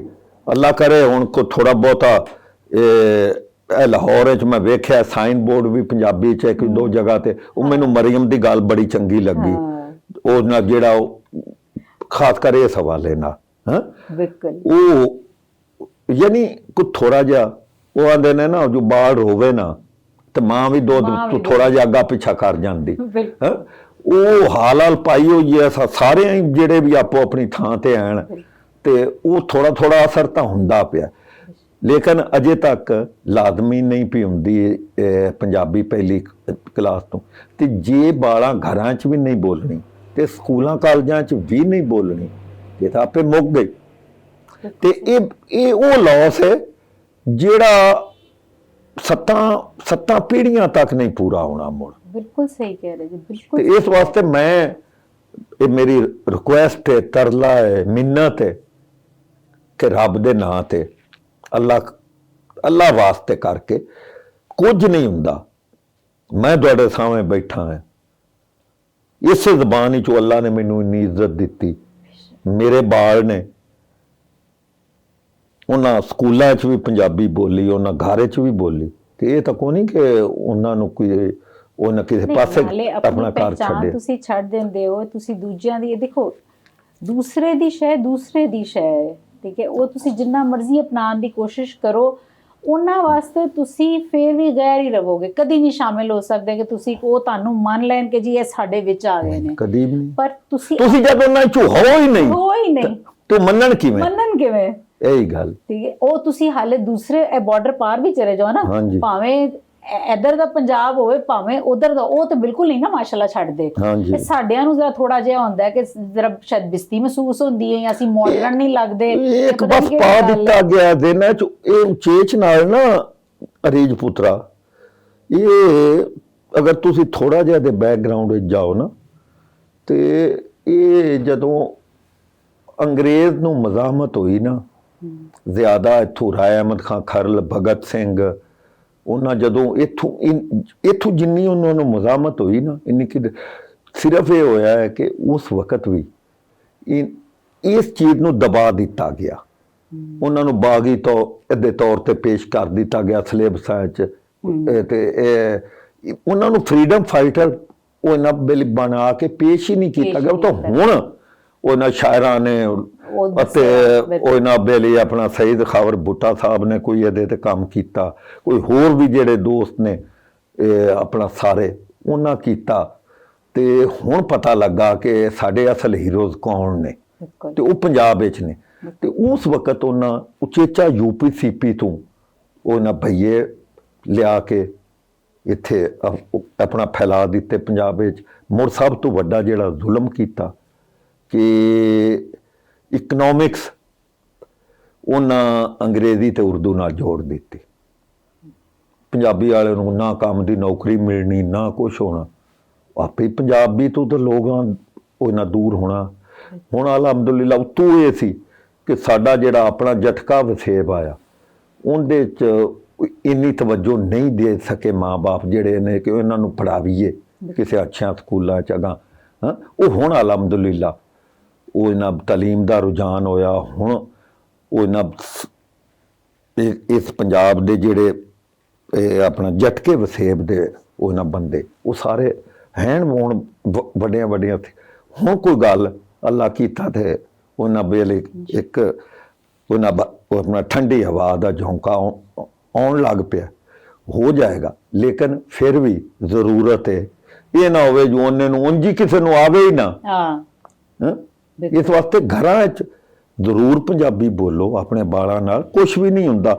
ਦੁਨੀਆ ਜ਼ਬਾਨਾਂ ਉਹਨਾਂ ਸਿੱਖ ਹੀ ਲੈਣੀਆਂ ਨੇ। ਬਿਲਕੁਲ ਸਹੀ ਕਹਿ ਰਹੇ ਹੋ, ਬਿਲਕੁਲ ਸਹੀ ਕਹਿ ਰਹੇ ਹੋ। ਮੈਂ ਆਪ ਬਾਹਰ ਦੇ ਮੁਲਕ ਜਾ ਕੇ ਪੜ੍ਹੀ ਹਾਂ, ਮੇਰਾ ਖਿਆਲ ਹੈ ਉਹ ਤੇ ਆ ਹੀ ਜਾਂਦੀਆਂ ਨੇ। ਹਾਂਜੀ, ਉਹ ਤਾਂ ਆਉਣੀਆਂ ਹੀ ਹੁੰਦੀਆਂ ਨੇ, ਪਰ ਆਪਣੀਆਂ ਜੜ੍ਹਾਂ ਨਹੀਂ ਛੱਡਣੀਆਂ ਚਾਹੀਦੀਆਂ। ਮੇਰੀ ਔਲਾਦ ਹੈ, ਤੁਹਾਡੇ ਸਾਹਮਣੇ ਆਪਣਾ ਮੇਰਾ ਬੇਟਾ ਹਸਨ ਬੈਠਾ, ਇਹਦੇ ਨਾਲ ਅੰਗਰੇਜ਼ੀ 'ਚ ਗੱਲ ਕਰ ਲਓ, ਉਰਦੂ ਵਿੱਚ ਕਰ ਲਓ, ਇੰਜ ਹੀ ਕਰੇਗਾ ਜਿਵੇਂ ਪੰਜਾਬੀ। ਪੁੱਛਿਆ ਜੀ ਮੈਨੂੰ ਦੱਸੋ ਕਿ ਪੰਜਾਬੀ ਤੇ ਤੁਸੀਂ ਮਾਸ਼ਾਅੱਲਾ ਇਹ ਬੜਾ ਮੇਰਾ ਉਹਨਾਂ ਦਿਲ ਰਾਜੀ ਪਿਆ ਹੁੰਦਾ ਕਿ ਉਹਨਾਂ ਠੀਕ ਪੰਜਾਬੀ ਤੇ ਇੱਕ ਰਵਾਨੀ ਨਾਲ ਬੋਲ ਰਹੇ ਹੋ, ਤੇ ਇਹ ਬੜੀ ਅੱਛੀ ਗੱਲ ਹੈ। ਮੇਰੇ ਲਈ ਬੜੇ ਕ੍ਰੈਡਿਟ ਦੀ ਗੱਲ ਹੈ ਕਿ ਜੀ ਜੇ ਤੁਹਾਡੇ ਕੋਲੋਂ ਮੈਨੂੰ ਦਾਦ ਮਿਲ ਗਈ ਹੈ ਤਾਂ ਇਹਦਾ ਮਤਲਬ ਹੈ ਕਿ ਮੈਂ ਸਹੀ ਟਰੈਕ ਤੇ ਹਾਂ। ਹਾਂ, ਅੱਲਾ ਦੇ ਹੁਕਮ ਨਾਲ। ਕਦੀ ਬੇਬੇ ਨੂੰ ਮੌਕਾ ਮਿਲਿਆ ਕੋਈ ਆਪਣੀ ਸ਼ਾਇਰੀ ਸੁਣਾਉਣ ਦਾ? ਉਹ ਅਸਲ ਵਿੱਚ ਮਸਰੂਫ ਤਾਂ ਇੰਨਾ ਖਾਨਾਦਾਰੀ ਤੁਹਾਨੂੰ ਦੱਸਿਆ, ਜੁੱਦੇ ਚੜਨਾ, ਉਹਨਾਂ ਦੁੱਧ ਰਿੜਕਣ ਬਹਿ ਜਾਣਾ, ਉਹਨੇ ਨੂੰ ਨਾਸ਼ਤੇ ਦਾ ਟਾਈਮ ਹੋ ਜਾਣਾ, ਉਹਨੇ ਨੂੰ ਆਪਣਾ ਪੁਰਾਣਿਆਂ ਨੂੰ ਗਲਦਿਆਂ ਗੁਲਦਿਆਂ ਨੂੰ ਦੁਪਹਿਰ ਦੀ ਰੋਟੀ ਦਾ। ਲੇਕਿਨ ਉਹ ਕਦੀ ਰਾਤ ਨੂੰ ਸ਼ਾਮ ਨੂੰ ਉਹ ਫਿਰ ਥੋੜਾ ਜਿਹਾ ਸ਼ੌਕ ਦਾ ਵੀ ਹੁੰਦਾ ਹੈ। ਉਹ ਜਦੋਂ ਇੱਕ ਬੰਦਾ ਇਨਵੋਲਵ ਹੈ ਇੱਕ ਕੰਮ ਵਿੱਚ, ਤੇ ਉਹਦੇ ਕੋਲ ਉਹ ਨਾ ਦੂਸਰਾ ਟਾਈਮ ਘੱਟ ਹੀ ਹੁੰਦਾ ਹੈ। ਲੇਕਿਨ ਉਹ ਜਦੋਂ ਕੋਈ ਆਪਣਾ ਤਸਵਫ ਦੇ ਐਂਗਲ ਵਾਲੀ ਜਾਂ ਕੋਈ ਮਜ਼ਹਬੀ ਐਂਗਲ ਵਾਲੀ ਕੋਈ ਚੀਜ਼ ਹੋਣੀ, ਤੇ ਉਹ ਨਾ ਸ਼ੌਕ ਨਾਲ ਸੁਣ ਲੈਂਦੇ ਸਨ। ਅੱਛਾ, ਤੇ ਬੇਬੇ ਦੇ ਹੱਥ ਦਾ ਕਿਹੜਾ ਇਸ ਤਰ੍ਹਾਂ ਦਾ ਖਾਣਾ ਹੈ ਜਿਹੜਾ ਤੁਹਾਨੂੰ ਹੁਣ ਵੀ ਲੱਗਦਾ ਕਿ ਉਹ ਜਿਹਾ ਕੋਈ ਨਹੀਂ ਪਕਾ ਸਕਦਾ, ਉਹ ਖਾਣਾ, ਉਹ ਜ਼ਾਇਕਾ ਨਹੀਂ ਲੱਭਿਆ ਦੁਬਾਰਾ? ਉਹਨਾਂ ਦਾ ਮਾਸ਼ਾਅੱਲਾ ਇੰਨਾ ਜ਼ਾਇਕਾ ਆਇਆ ਜ਼ਬਰਦਸਤ ਕਿ ਬੰਦੇ ਜਿਹੜੇ ਪੁਰਾਣੇ ਆਉਣੇ ਨਾ, ਉਹਨਾਂ ਘਰੋਂ ਜਾ ਕੇ ਵੀ ਦੂਈ ਵਾਰ ਜਦੋਂ ਆਉਣਾ ਹੈ, ਉਸ ਵੇਲੇ ਦੇ ਫੋਨ ਸ਼ੂਨ ਤਾਂ ਕੋਈ ਨਾ ਹੁੰਦੇ, ਆਉਣਾ ਤੇ ਉਹਨਾਂ ਉੱਚੇ ਝਾਬੇਰਾਂ ਨੂੰ ਆਖਣਾ ਜੋ ਉਹ ਜਿਹੜੇ ਅਸਾਂ ਉਹ ਇਹਨਾਂ ਆਪਣਾ ਕਰੇਲੇ ਗੋਸ਼ਤ ਖਾਦਾ ਆ ਉਹ ਪਕਾ। ਲੇਕਿਨ ਮੈਨੂੰ ਜਿਹੜਾ ਨਹੀਂ ਨਾ ਮਿਲਿਆ, ਉਹ ਬੇਬੇ ਉਹ ਨਾ ਪਕਾਉਂਦੀ ਆਈ ਸੱਤਾਂ ਵਾਲਾਂ ਵਾਲਾ ਉਹ ਨਾ ਪਰੌਠਾ, ਉਹਦੇ ਤੇ ਬਕਾਇਦਾ ਉਹਨਾਂ 7 ਐ ਆਉਂਦੀਆਂ ਆਈਆਂ। ਵਾਹ। ਉਹ ਇੰਜ ਕਰਕੇ ਨਾ ਉਹ ਅਜੀਬ ਸਾਇੰਸ ਆਈ। ਤੇ ਉਹ ਹਰ ਵਾਰ ਆਪਣੀ ਜਗ੍ਹਾ ਤੇ ਪੂਰਾ ਜਿਵੇਂ ਫਰਾਈ ਹੋਇਆ ਆ, ਤੇ ਉਹ ਫਿਰ ਦੇਸੀ, ਹਾਂਜੀ ਉਹ ਦੇਸੀ ਘਿਓ ਹੁੰਦੇ ਆ।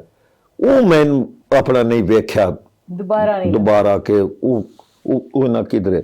ਉਂਝ ਮਾਸ਼ਾਅੱਲਾ ਆਪਣਾ ਕਰੇਲੇ ਗੋਸ਼ਤ ਬਹੁਤ ਖੂਬਸੂਰਤ ਪਕਾਉਣੇ ਉਹਨਾਂ, ਦੇਸੀ ਚੂਚੇ 'ਚ ਕਰੇਲੇ। ਉਹਨਾਂ ਦਾ ਜਿਹੜਾ ਇੱਕ ਜ਼ਾਇਕਾ ਹੀ ਅਲੱਗ ਹੁੰਦਾ ਕਰੇਲੇ ਦਾ। ਉਂਝ ਤਾਂ ਕਰੇਲੇ ਅਕਸਰ ਕੜਵੇ ਹੋ ਜਾਂਦੇ ਨੇ, ਜੇ ਨਾ ਕੜਵੇ ਹੋਣ ਤਾਂ ਚੋਖੇ ਮਿੱਠੇ ਹੋ ਜਾਂਦੇ ਨੇ। ਬਿਲਕੁਲ। ਅੱਛਾ, ਬਿਲਕੁਲ ਸਹੀ। ਤੇ ਉਹ ਇੱਕ ਐਸਾ ਬੈਲੈਂਸ ਹੁੰਦਾ ਆ ਨਾ ਕਿ ਉਹ ਇੰਨਾ ਜ਼ਬਰਦਸਤ। ਬਾਕੀ ਜਿਹੜੇ ਸਾਡੇ ਉਹ ਇਹਨਾਂ ਜਟਕੇ ਹੈ ਖਾਣੇ, ਆਲੂ ਗੋਸ਼ਤ ਮਸਲਨ ਬਹੁਤ ਅੱਛਾ ਹੁੰਦਾ ਆ। ਬਾਕੀ ਸਾਰੇ ਖਾਣੇ ਉਹ ਇਹਨਾਂ ਜਿਹੜਾ ਉਂਝ ਸਿੰਪਲ, ਇੱਕ ਉਹ ਇਹਨਾਂ ਬੇਬੇਰੀ ਪਕਾਉਂਦੇ ਹੁੰਦੇ ਆ ਜੋ ਉਹ ਇਹਨਾਂ ਚੂਚਾ ਲੈਣਾ ਦੇਸੀ, ਤੇ ਉਹ ਇਹਨਾਂ ਚਾਵਲ ਬਯਕ ਵਕਤ ਉਹ ਇਹਨਾਂ ਮਿੱਠੇ ਵੀ ਤੇ ਉਹ ਇਹਨਾਂ ਲੂਣੇ ਵੀ, ਉਹ ਆਪੋ ਆਪਣੀ ਜਗ੍ਹਾ ਤੇ ਉਹਨਾਂ ਦਾ ਉਹ ਇਹਨਾਂ ਜ਼ਾਇਕਾ ਆਉਣਾ। ਅਰੇ ਵਾਹ,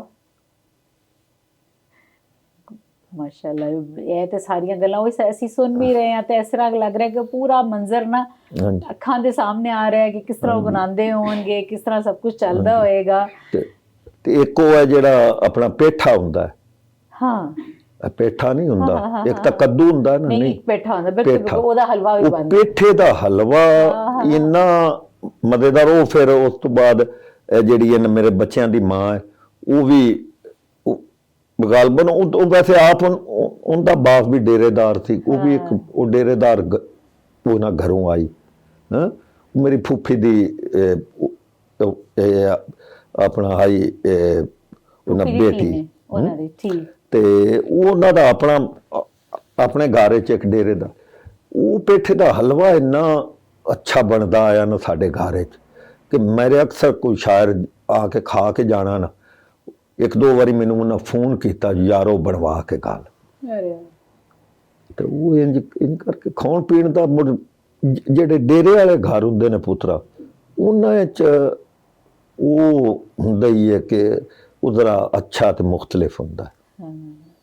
ਤੇ ਤੁਸੀਂ ਦੱਸ ਰਹੇ ਸੋ ਕਿ ਤੁਹਾਡੇ ਜਿਹੜੇ ਵੱਡੇ ਭਰਾ ਨੇ, ਤੁਹਾਡਾ ਤੇ ਉਹਨਾਂ ਦਾ ਕਾਫੀ ਫਰਕ। ਹਾਂਜੀ, 16 ਸਾਲਾਂ ਦਾ। ਤੇ ਤੁਹਾਨੂੰ ਕਦੀ ਇਹ ਮਹਿਸੂਸ ਹੋਇਆ, ਅਕਸਰ ਬੱਚਿਆਂ ਨੂੰ ਇਹ ਹੁੰਦਾ ਕਿ ਜੀ ਮਾਂ ਪਿਓ ਮੇਰੇ ਨਾਲ ਬਹੁਤਾ ਪਿਆਰ ਕਰਦੇ ਨੇ ਜਾਂ ਦੂਜੇ ਭੈਣ ਭਰਾ ਨਾਲ ਬਹੁਤਾ ਕਰਦੇ ਨੇ, ਤੇ ਕਦੀ ਇਹ ਚੀਜ਼ ਤੁਹਾਡੇ ਦਿਲ 'ਚ ਆਈ ਕਿ ਨਹੀਂ ਉਹਨਾਂ ਨੂੰ ਬਹੁਤਾ ਕੀਤਾ ਜਾ ਰਿਹਾ ਹੈ, ਮੈਨੂੰ ਕੱਟ ਕੇ ਮੈਨੂੰ ਉਹਨਾਂ ਦੇ ਦਿਲ 'ਚ ਆਉਂਦੀ ਹੋਏਗੀ ਜੀ ਨਹੀਂ ਇਹਨੂੰ ਬਹੁਤਾ ਕਰਦੇ ਨੇ? ਅਸਲ 'ਚ ਨਾ ਇਹ ਪੁੱਤਰਾ ਰੀਜ ਕਿ ਉਹ ਸਾਡਾ ਫਰਕ ਇੰਨਾ ਕੁ ਸੀ ਕਿ ਜਦੋਂ ਮੈਂ ਪੈਦਾ, ਉਹ ਤਾਂ ਪੂਰੇ ਮੈਚੁਰ ਹੋ ਗਿਆ ਹੈ ਉਦੋਂ।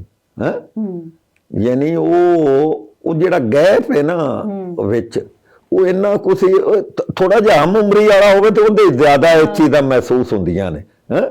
ਤੇ ਮੈਂ ਜਦੋਂ ਹੋਇਆ ਮੈਨੂੰ ਤਾਂ ਇੰਝ ਲੱਗਦਾ ਸੀ ਕਿ ਮੇਰੇ ਨਾਲ ਹੀ ਉਹ ਆਪਣਾ ਮਾਂ-ਬਾਪ ਜ਼ਿਆਦਾ ਕਰ ਰਹੇ ਨੇ, ਕਿਉਂਕਿ ਉਹ ਤਾਂ ਆਪਣੇ ਮੁੜ ਮੂੰਹ ਸੇਰਾ ਹੈ। ਉਹ ਤਾਂ ਆਪਣੇ ਕੰਮ ਆਪ ਉਹ ਇਹਨਾਂ ਬੇਲੀ ਜ਼ੋਰ ਨਾਲ ਵੀ ਲੈ ਲੈਂਦੇ ਆ। यानी कि ਤੁਹਾਨੂੰ ਫਿਰ ਐਸਾ ਜ਼ਰਾ ਫਾਇਦਾ ਰਿਹਾ ਹਾਂਜੀ। ਕਿ ਜ਼ਰਾ ਲਾਡਲੇ ਰਹੇ ਤੁਹਾਨੂੰ ਉਹ ਜ਼ਰਾ ਉਹਨਾਂ ਨੇ ਵੀ ਜੇ 16 ਸਾਲ ਦਾ ਫਰਕ ਹੈ ਤੇ ਉਹਨਾਂ ਨੇ ਵੀ ਬੜਾ ਪਿਆਰ ਕੀਤਾ ਹੋਏਗਾ ਹੈ ਹੀ ਹੋਣਾ ਉਹ ਬਿਲਕੁਲ ਚੀਸਨ ਕਾਲਜ ਵਿੱਚ ਉਹਨਾਂ ਹੀ ਮੈਨੂੰ ਦਾਖਲ ਅੱਬੇਰਾਂ ਨੂੰ ਆ ਕੇ ਕਰਵਾਇਆ ਸੀ। ਤੇ ਬੇਬੇ ਰਹਿ ਲੈਂਦੇ ਸਨ ਤੁਹਾਡੇ ਬਗੈਰ? ਹਾਂਜੀ, ਬੇਬੇ ਫਿਰ ਸਾਰਾ ਦਿਨ ਤੁਹਾਨੂੰ ਦੱਸਿਆ ਜੋ ਉਹਨਾਂ ਨੂੰ ਕੁਛ ਹੋਰ ਉਹ ਨਾ ਨਹੀਂ ਸੀ, ਬੜਾ ਘੱਟ ਟਾਈਮ ਮਿਲਦਾ ਆਇਆ ਕੋਈ ਹੋਰ ਕੁਝ ਸੋਚਣ ਦਾ। ਸਾਰਾ ਦਿਨ ਚੁੱਲ੍ਹਾ ਤੇ ਉਹ ਨਹੀਂ, ਪਰ ਔਲਾਦ ਦਾ ਵਿਛੜਨਾ ਜਾਂ ਦੂਰ ਹੋਣਾ ਜਾਂ ਮਾਂ ਦੱਸੇ ਤੇ ਮਾਂ ਦਾ ਇਹ ਹੁੰਦਾ। ਲੇਕਿਨ ਮਾਂ ਜਦੋਂ ਜਿਹੜੀ ਵੀ ਮਾਂ ਹੁਣ ਵੀ, ਮੈਂ ਨਹੀਂ ਆਂਦਾ ਕਿ ਹੁਣ ਦੀਆਂ ਮਾਵਾਂ ਨੂੰ ਨਹੀਂ ਆ, ਹੁਣ ਦੀਆਂ ਮਾਵਾਂ ਵੀ ਸੈਕਰੀਫਾਈਸ ਕਰਦੀਆਂ ਨੇ ਔਲਾਦ ਦੇ ਮੁਸਤਕਬਲ ਵਾਸਤੇ। ਜਿਹੜਾ ਉਹਨਾਂ ਨੂੰ ਮਾਲੂਮ ਹੁੰਦਾ ਹੈ ਕਿ ਔਲਾਦ ਵਾਸਤੇ ਇਹ ਚੰਗਾ ਹੈ, ਉਹਨਾਂ ਨੂੰ ਭਾਵੇਂ ਦੰਦਾਂ ਹੇਠ ਜੇਬ ਦੇ ਕੇ, ਭਾਵੇਂ ਕਲੇ ਤੇ ਇੱਟ ਰੱਖ ਕੇ ਉਹ ਨਾ ਫਿਰ ਉਹ ਬਰਦਾਸ਼ਤ ਕਰਦੀਆਂ ਨੇ। ਤੇ ਐਵੇਂ ਮੁੜ ਬੇਬੇ ਇਹ ਤਾਂ ਉਂਝ ਹੀ ਇਹ ਫਿਤਰਤ ਨਾ, ਉਹ ਨਾ ਬਹੁਤ ਅੱਛੀ ਫਿਤਰਤ, ਅੱਛੀ ਤਬੀਅਤ, ਇੱਕ ਅੱਛੇ ਮਾਹੌਲ ਤੇ ਅੱਛੇ ਵਸੇਬ ਦੀ ਔਰਤ ਆਈ। ਉਸ ਤਾਂ ਕਰਨਾ ਹੀ ਆ ਇਸ ਵਾਸਤੇ ਕਿ ਮੇਰਾ ਪੁੱਤਰ ਉਹ ਨਾ ਆਪਣਾ ਉਹ ਨਾ ਕਿਸੇ ਚੰਗੇ ਪਾਸੇ ਲੱਗ ਜਾਵੇ। ਤਾਂ ਤੁਸੀਂ ਆਪਣੀ ਬੇਬੇ ਵਾਸਤੇ ਇੱਕ ਨਜ਼ਮ ਵੀ ਲਿਖੀ ਹੋਈ ਹੈ? ਹਾਂਜੀ, ਮੇਰੇ ਕੋਲ ਕੋਈ ਨਾ 2 ਬੋਲੀਆਂ ਨੇ। ਬਿਲਕੁਲ। ਕਿ ਫਿਰ ਮੈਂ ਨਜ਼ਮਾਂ ਤੁਹਾਨੂੰ 2 ਸੁਣਾਵਾਂਗਾ, ਉਹ ਹੋਰ ਐਂਗਲ ਨਾਲ, ਮਾਂ ਦੇ ਹਵਾਲੇ ਨਾਲ ਨੇ। ਤੇ ਇੱਕ ਬੋਲੀ ਹੈ ਕਿ ਤੇਰੇ ਪੈਰ ਨੇ ਕਰਮਾਂ ਵਾਲੇ, ਤੇਰੇ ਪੈਰ ਨੇ ਕਰਮਾਂ ਵਾਲੇ, ਨੀ ਮਾਏ ਤੇਰਾ ਪੈਂਡਾ ਬੋਲਦਾ।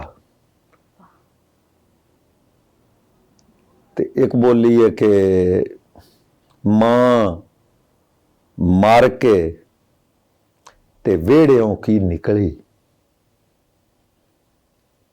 ਇਹ ਤੁਸੀਂ ਵੀ ਪਾਉਂਦੇ ਆ, ਮੇਰੀ ਮਾਂ ਬਹੁਤ ਹੋਈ, ਇਹ ਤੁਸੀਂ ਮਹਿਸੂਸ ਕਰੋਗੇ ਕਿ ਮਾਂ ਮਰ ਕੇ ਤੇ ਵਿਹੜਿਓਂ ਕੀ ਨਿਕਲੀ, ਕੱਦਾਂ ਹੱਥੋਂ ਓਲੇ ਡਿੱਗ ਪਏ। ਇਹ 2 ਬੋਲੀਆਂ ਸਨ ਮਾਂ ਦੇ ਹਵਾਲੇ ਨਾਲ। ਤੇ ਨਜ਼ਮਾਂ 2 ਨੇ। ਅੱਛਾ, ਇਹ ਜਿਹੜੀਆਂ ਨਜ਼ਮਾਂ ਨੇ ਨਾ, ਮੈਂ ਮਾਂ ਨੂੰ ਇਹਦਾ ਸ਼ਾਇਰ ਫਿਰ ਥੋੜਾ ਜਿਹਾ ਮੁਖਤਲਿਫ ਵੇਖਣਾ ਹੁੰਦਾ। ਇਹ ਇੱਕ ਨਜ਼ਮੇ ਮਾਂ ਨੂੰ ਇਸ ਐਂਗਲ ਨਾਲ ਵੇਖਣਾ ਕਿ ਜਿਹੜੀ ਸਾਡੀ ਧਰਤੀ ਹੈ, ਜਿਹੜੀ ਜ਼ਮੀਨ ਹੈ, ਭੋਏ, ਇਹ ਵੀ ਇੱਕ ਮਾਂ ਦਾ ਰੂਪ ਹੈ। ਕਿ ਜਿਵੇਂ ਮਾਂ ਉਹਨਾਂ ਸਿਰਫ ਦੇਣਾ ਹੁੰਦਾ ਹੈ, ਤੇ ਇਹ ਜਿਹੜੀ ਜ਼ਮੀਨ ਹੈ ਇਹ ਵੀ ਦਿੰਦੀ ਹੈ। ਕਦੀ ਤੁਹਾਨੂੰ ਕੁਛ ਦੇ ਰਹੀ, ਕਦੀ ਕੁਛ। ਉਹ ਇੱਕ ਇਸ ਐਂਗਲ ਨਾਲ ਹੈ। ਤੇ ਇੱਕ ਜਿਹੜਾ ਤੁਹਾਡੇ ਜਿਸਮ ਵਿੱਚ ਤੁਹਾਡਾ ਜਿਹੜਾ ਵਜੂਦ ਹੈ, ਉਹਦੇ ਜਿਹੜਾ ਦਿਲ ਹੈ, ਉਹ ਤੁਹਾਡੇ ਜਿਸਮ ਦੀ ਮਾਂ ਹੈ। ਇਹ 2 ਇਹਦੇ ਉਹ ਹੈ ਆਪਣਾ ਮੇਨ ਜਿਹੜੇ ਸੈਂਟਰਲ ਆਈਡੀਆ ਜਿਹਨੂੰ ਆਉਂਦੇ। ਮਾਂ ਨਜ਼ਮ ਦਾ ਉਨਵਾਨ ਹੈ। ਅਥਰੂ ਰੱਤੇ ਹੋਣ ਨਾ ਦੇਵੀਂ, ਅਥਰੂ ਰੱਤੇ ਹੋਣ ਨਾ ਦੇਵੀਂ, ਅਥਰੂ ਰੱਤੇ ਜੇ ਹੋ ਗਏ ਤੇ ਅੱਖ ਪਾਣੀ ਦੀ ਮੁਜਰਮ ਹੋਣਾ ਹੀ। ਅਥਰੂ ਰੱਤੇ ਹੋਣ ਨਾ ਦੇਵੀਂ, ਅਥਰੂ ਰੱਤੇ ਜੇ ਹੋ ਗਏ ਤੇ ਅੱਖ ਪਾਣੀ ਦੀ ਮੁਜਰਮ ਹੋਣਾ ਹੀ, ਤੰਦ ਤਾਣੀ ਦੀ ਮੁਜਰਮ ਹੋਣਾ ਹੀ, ਤੰਦ ਤਾਣੀ ਦੀ ਮੁਜਰਮ ਹੋਣਾ ਹੀ। ਵੇਖੀ ਪੀੜੇ, ਵੇਖੀ ਪੀੜੇ ਸੋਚ ਕੇ ਮੇਰੇ ਜੁੱਸੇ ਵਿੱਚੋਂ ਦਿਲ ਨਪੀੜੀ। ਵੇਖੀ ਪੀੜੇ ਸੋਚ ਕੇ ਮੇਰੇ ਜੁੱਸੇ ਵਿੱਚੋਂ ਦਿਲ ਨਪੀੜੀ। ਕੋਡਾ ਬੂਆ ਵੇਖ ਕੇ ਭੀੜੀ, ਕੋਡਾ ਬੂਆ ਵੇਖ ਕੇ ਭੀੜੀ। ਦਿਲ ਜੁੱਸੇ ਦੀ ਮਾਂ ਹੁੰਦਾ ਈ, ਦਿਲ ਜੁੱਸੇ ਦੀ ਮਾਂ ਹੁੰਦਾ ਈ। ਕੰਡਿਆਂ ਹੇਠ ਵੀ ਛਾਂ ਹੁੰਦਾ ਹੀ, ਛਾਂ ਭਾਵੇਂ ਕੰਡਿਆਂ ਦੀ ਹੋਵੇ, ਮਾਂ ਭਾਵੇਂ ਕੰਡਿਆਂ ਦੀ ਹੋਵੇ, ਛਾਂ ਹਰ ਹਾਲੇ ਛਾਂ ਹੁੰਦੀ ਏ, ਮਾਂ ਹਰ ਹਾਲੇ ਮਾਂ ਹੁੰਦੀ ਏ। ਤੇ ਇੱਕ ਨਜ਼ਮ ਹੈ ਉਸ ਹਵਾਲੇ ਨਾਲ ਜਿਹੜਾ ਮੈਂ ਤੁਹਾਨੂੰ ਉਹਨਾਂ ਭੋਏ ਵਾਲਾ ਦੱਸਿਆ ਕਿ ਪਾਲੀ ਮਾਂ, ਨਜ਼ਮ ਦਾ ਉਨਵਾਨ ਹੈ ਪਾਲੀ ਮਾਂ। ਧੁਰ ਦਰਗਾਹੋਂ यानी अजल तो धुर दरगाहों कमली भोएंदे, धुर दरगाहों कमली भोएंदे, लेखी जद ए लेख लखीजा, काले धूं दा सेक लखीजा, कमली भोएं दा लेख भी कंबड़ा, कंबली भोएं दा लेख भी कंबड़ा, हस हस के जैन नूं दस्या अपने बालां दे सावां दी, कुंज नूं मिट्टी दे पल्लू दी, बन के कन्नी पल्ले रखणे, रात नूं धम्मी पल्ले रखणे, उदों तीकर जद तक इत्थे, उदों तीकर जद तक इत्थे कन्नी पल्ले बद्धी कुंज नूं, हशर दा होका सद ना मारे, उदों तीकर जद तक इत्थे कन्नी पल्ले बद्धी कुंज नूं, सफर दा होका सद ना मारे, हशर दा होका सद ना मारे। मां कमलीए क्यों ना सोचिया, मां कमलीए क्यों ना सोचिया, अपने बालां आलियां लाशां दी राखी दा भार है जेड़ा, पोले हत्थीं लेख चवाऊ है, पोले हत्थीं लेख चवाऊ है, कड़मा धूं दा सेक चवाऊ है। ये थोड़ी जी मुश्किल नज़म है, ਇਹਦਾ थोड़ा ਜਿਹਾ ਆਪਾਂ डिस्कस कर ਲਈਏ कि ये ਜ਼ਮੀਨ ਜਿਹੜੀ है जो एक मां है, ਤੇ ਮਾਂ ਜ਼ਮੀਨ ਦੀ ਹੁਣ ਇੱਕ ਡਿਊਟੀ ਹੈ ਕਿ ਇਹਦੇ ਜਿਹੜੇ ਪੁੱਤਰ ਨੇ ਅਸੀਂ ਲੋਕ ਜਿਹੜੇ ਆ ਉਹਨਾਂ ਜਦੋਂ ਮਰਨਾ ਹੈ ਤੇ ਉਹ ਮਾਂ ਨੇ ਉਹਨਾਂ ਨੂੰ ਸਾਂਭਣਾ ਹੈ। ਹਾਂ, ਇਹ ਯਾਨੀ ਜਦੋਂ ਦੌਰ ਦਰਗਾਹੋਂ ਉਹਦੇ ਲੇਖ 'ਚ ਲਖੀਜਾ ਹੈ, ਸ਼ਾਇਰ ਦਾ ਜਿਹੜਾ ਸੈਂਟਰਲ ਹੈ ਜੋ ਆਪਣੇ ਬਾਲਾਂ ਦੇ ਸਾਹਾਂ ਦੀ ਕੁੰਜ ਨੂੰ, ਜਿਵੇਂ ਸੱਪ ਕੁੰਜ ਨਹੀਂ ਲਾਉਂਦਾ, ਜੋ ਇਹ ਸਾਹਾਂ ਦੀ ਕੁੰਜ ਹੈ, ਇਹ ਜਿਹੜੀ ਲਾਸ਼ ਹੈ ਕਿ ਇਹਨੂੰ ਸਾਂਭ ਕੇ ਰੱਖਣਾ ਅਸ਼ਰ ਤੱਕ। ਇਹ ਭੋਏ ਉਸ ਕਬੂਲ ਤਾਂ ਕਰ ਲਿਆ, ਕਮਲੀ ਭੋਏ ਦੇ ਲੇਖ ਵੀ ਕਮਲੇ ਜੋ ਉਹਨਾਂ ਲੇਖਾਂ ਇਹ ਕਬੂਲ ਕਰ ਲਿਆ, ਲੇਕਿਨ ਉਹਨੂੰ ਇਸ ਗੱਲ ਦਾ ਅੰਦਾਜ਼ਾ ਨਾ ਕਿ ਕਿੱਡਾ ਔਖਾ ਤੇ ਕਿੱਡਾ ਮੁਸ਼ਕਲ ਕੰਮ ਹੈ ਮਾਂ ਵਾਸਤੇ ਆਪਣੇ ਬੱਚਿਆਂ ਦੀਆਂ ਉਹਨਾਂ ਲਾਸ਼ਾਂ ਨੂੰ ਕੁੰਜਣਾ। ਜਦੋਂ ਕਦੀ ਕੋਈ ਦੁੱਖ ਹੋਵੇ ਜਾਂ ਕਦੀ ਕੋਈ ਤਕਲੀਫ ਹੋਵੇ ਤੇ ਹੁਣ ਵੀ ਦਿਲ ਕਰਦਾ ਮਾਂ ਦੀ ਗੋਦ 'ਚ ਸਿਰ ਰੱਖਣ ਨੂੰ। ਹਾਂ, ਉਹ ਇਹ ਤਾਂ ਭਾਵੇਂ ਬੰਦਾ 100 ਸਾਲ ਦਾ ਹੋ ਜਾਵੇ ਨਾ, 100 ਸਾਲ ਤੋਂ ਉੱਤੇ ਵੀ ਹੋ ਜਾਵੇ, ਤੇ ਕਿਉਂਕਿ ਮਾਂ ਦੀ ਜਿਹੜੀ ਹੈ ਨਾ ਝੋਲੀ, ਉਹਦਾ ਜਿਹੜਾ ਪਰਸੇ ਉਹ ਹੋਰ ਕਿਸੇ ਵੀ ਰਜ਼ਾਈ ਲੇਪ, ਕਿਸੇ ਹੀਟਰ, ਕਿਸੇ ਅੱਗ, ਕਿਸੇ ਕੋਲ ਨਹੀਂ ਹੈ ਜਿਹੜਾ ਸੁੱਖ ਸਕੂਨ ਮਾਂ ਦੀ ਗੋਦ ਦੇ ਪਰਸੇ ਦਾ ਹੈ। ਉਹ ਜਿਹੜੀ ਗਰਮਾਇਸ਼ ਹੁੰਦੀ ਉਹਨੂੰ ਪਰਸੇ ਇਹ ਪੰਜਾਬੀ ਸੱਦੇ ਨੇ ਨਾ, ਉਹਨੂੰ ਤਾਂ ਬੰਦਾ ਸਾਰੀ ਜ਼ਿੰਦਗੀ ਲੱਭਦਾ ਹੀ ਰਹਿੰਦਾ, ਲੱਭਦਾ ਹੀ ਰਹਿੰਦਾ ਹੈ। ਲੇਕਿਨ ਉਹਨਾਂ ਨੇ ਮੇਰੀਆਂ ਜਿਹੜੀ ਕਹਾਣੀਆਂ ਦੀ ਕਿਤਾਬ ਹੈ ਨਾ ਮੂਰਤਾਂ, ਉਹਦੇ 2 ਕਹਾਣੀਆਂ ਨੇ, ਇੱਕ ਮੂਰਤਾਂ ਕਹਾਣੀ ਹੈ ਤੇ ਇੱਕ ਬੇਬੇ। ਉਹਨਾਂ 'ਚ ਇਹਨਾਂ ਚੀਜ਼ਾਂ ਨੂੰ ਮੈਂ ਕਾਫੀ ਡਿਸਕਸ ਕੀਤਾ, ਹੁਣ ਇੰਨਾ ਟਾਈਮ ਨਹੀਂ ਹੈ, ਉਹ ਕਹਾਣੀਆਂ ਥੋੜ੍ਹੀਆਂ ਜਿਹੀ ਲੰਮੀਆਂ ਨੇ, ਉਹ ਤੁਸੀਂ ਉਹਨਾਂ ਜਿਹੜੇ ਵੀ ਸੁਣਦੇ ਪਏ ਨੇ ਜਾਂ ਉਹ ਅਗਰ ਪੜ੍ਹਨਗੇ ਨਾ ਤੇ ਉਹਨਾਂ ਨੂੰ ਮਾਂ ਦਾ ਇੱਕ ਪੂਰਾ ਉਹ ਨਾ ਮਾਂ ਉਹਨਾਂ ਨੂੰ ਪੂਰੀ ਮਿਲੇਗੀ ਉਹਨਾਂ ਬੇਬੇ ਦੇ ਜਾਣ ਤੋਂ ਬਾਅਦ ਕਦੀ ਤੁਹਾਨੂੰ ਉਹਦੇ ਬਾਅਦ ਵੀ ਲੱਗਿਆ ਹੋਏ ਕਿ ਹਾਲੇ ਵੀ ਤੁਹਾਨੂੰ ਬੇਬੇ ਆਵਾਜ਼ ਦਿੰਦੇ ਨੇ? ਮੈਨੂੰ ਤੇ ਹਰ ਵੇਲੇ ਲੱਗਦਾ ਹੈ। ਕੋਈ ਵੀ ਔਖਾ ਟਾਈਮ ਹੋਵੇ, ਕੋਈ ਵੀ ਮੁਸ਼ਕਲ ਵਕਤ ਆਉਂਦਾ ਹੈ, ਤੇ ਉਹ ਅੱਲਾ ਇਹ ਮਿਹਰਬਾਨੀ ਕਰਦਾ ਹੈ, ਜਿੱਥੇ ਗੁਜ਼ਰ ਜਾਂਦਾ ਹੈ, ਤੇ ਜਿੱਥੇ ਖੈਰ ਸਲਾਹ ਹੋ ਜਾਂਦੀ। ਮੈਨੂੰ ਤਾਂ ਇੰਝ ਹੀ ਲੱਗਦਾ ਹੈ ਕਿ ਮਾਂ ਹੀ ਮੈਨੂੰ ਫੜ ਕੇ ਇੱਥੇ ਰੱਖ ਦਿੱਤੀ, ਕਿਉਂਕਿ ਅੱਲਾਹ ਪਾਕ ਦਾ ਵਾਅਦਾ ਹੈ। ਆਫਟਰ ਆਲ ਕਰਨਾ ਤਾਂ ਰੱਬ ਹੀ ਹੈ, ਜੋ ਵੀ ਕਰਨਾ ਹੈ।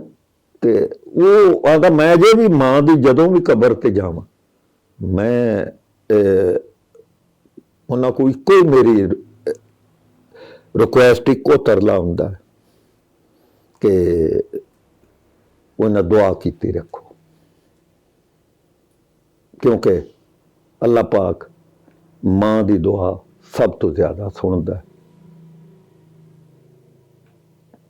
ਜਦੋਂ ਵੀ ਜ਼ਿੰਦਗੀ 'ਚ ਮੁਸ਼ਕਿਲ ਆਉਂਦੀ ਸੀ, ਮਾਂ ਨੂੰ ਜਾ ਕੇ ਕਹਿੰਦੇ ਸੋ ਉਸ ਵੇਲੇ ਵੀ ਕਿ ਬੇਬੇ ਮੇਰੇ ਵਾਸਤੇ ਦੁਆ ਕਰੋ, ਜਾਂ ਉਸ ਵੇਲੇ ਲੁਕਾ ਲੈਂਦੇ ਸੋ?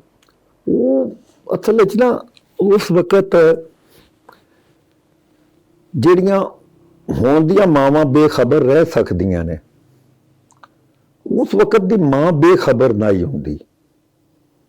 ਉਹਨੂੰ ਆਪਣੀ ਬਾਲਾਂ, ਆਪਣੀ ਔਲਾਦ ਦਾ ਇੱਕ ਇੱਕ ਲਮਾ, ਬਲਕਿ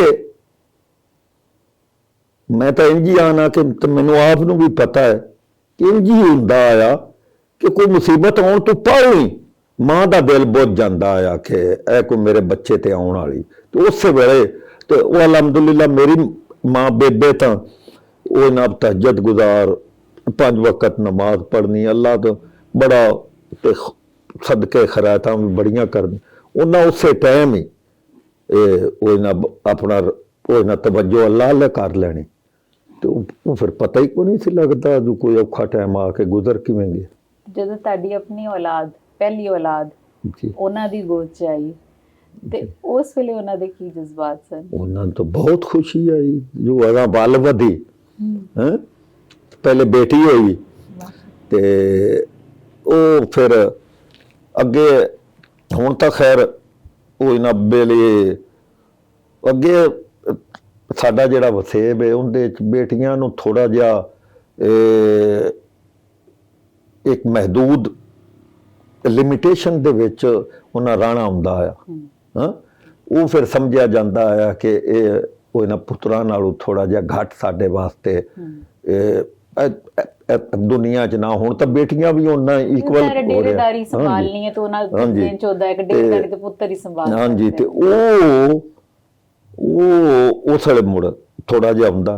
ਤੇ ਜਦੋਂ ਆਪਣਾ ਪਹਿਲੀ ਬੱਚੀ ਹੋਈ, ਮੈਨੂੰ ਅਜੇ ਵੀ ਯਾਦ ਹੈ, ਮੈਨੂੰ ਮਹਿਸੂਸ ਹੁੰਦਾ ਜਿਵੇਂ ਬੇਬੇ ਕੰਡ ਤੇ ਹੱਥ ਫੇਰ ਰਹੇ, ਜੋ ਪੁੱਤਰਾ ਕੋਨੀ ਗੱਲ, ਇਹ ਆਪਣਾ ਅੱਲਾ ਦੀ ਰਹਿਮਤ ਹੁੰਦੀ। ਤੇ ਇਹ ਬਲਕਿ ਇੱਥੇ ਇਹ ਜਿਹੜੀ ਬੇਬੇ ਕਹਾਣੀ ਉਹਦੇ 'ਚ ਮੈਂ ਜ਼ਿਕਰ ਵੀ ਕੀਤਾ ਕਿ ਇਹ ਜੋ ਉਹਨਾਂ ਧੀਆਂ ਤਾਂ ਧਨ ਪਰਾਇਆ ਵਾਲੀ ਜਿਹੜੀ ਗੱਲ ਇਹਨੇ ਇਹ ਐਵੇਂ ਕਿਸੇ ਘਰ ਛੱਡੀ।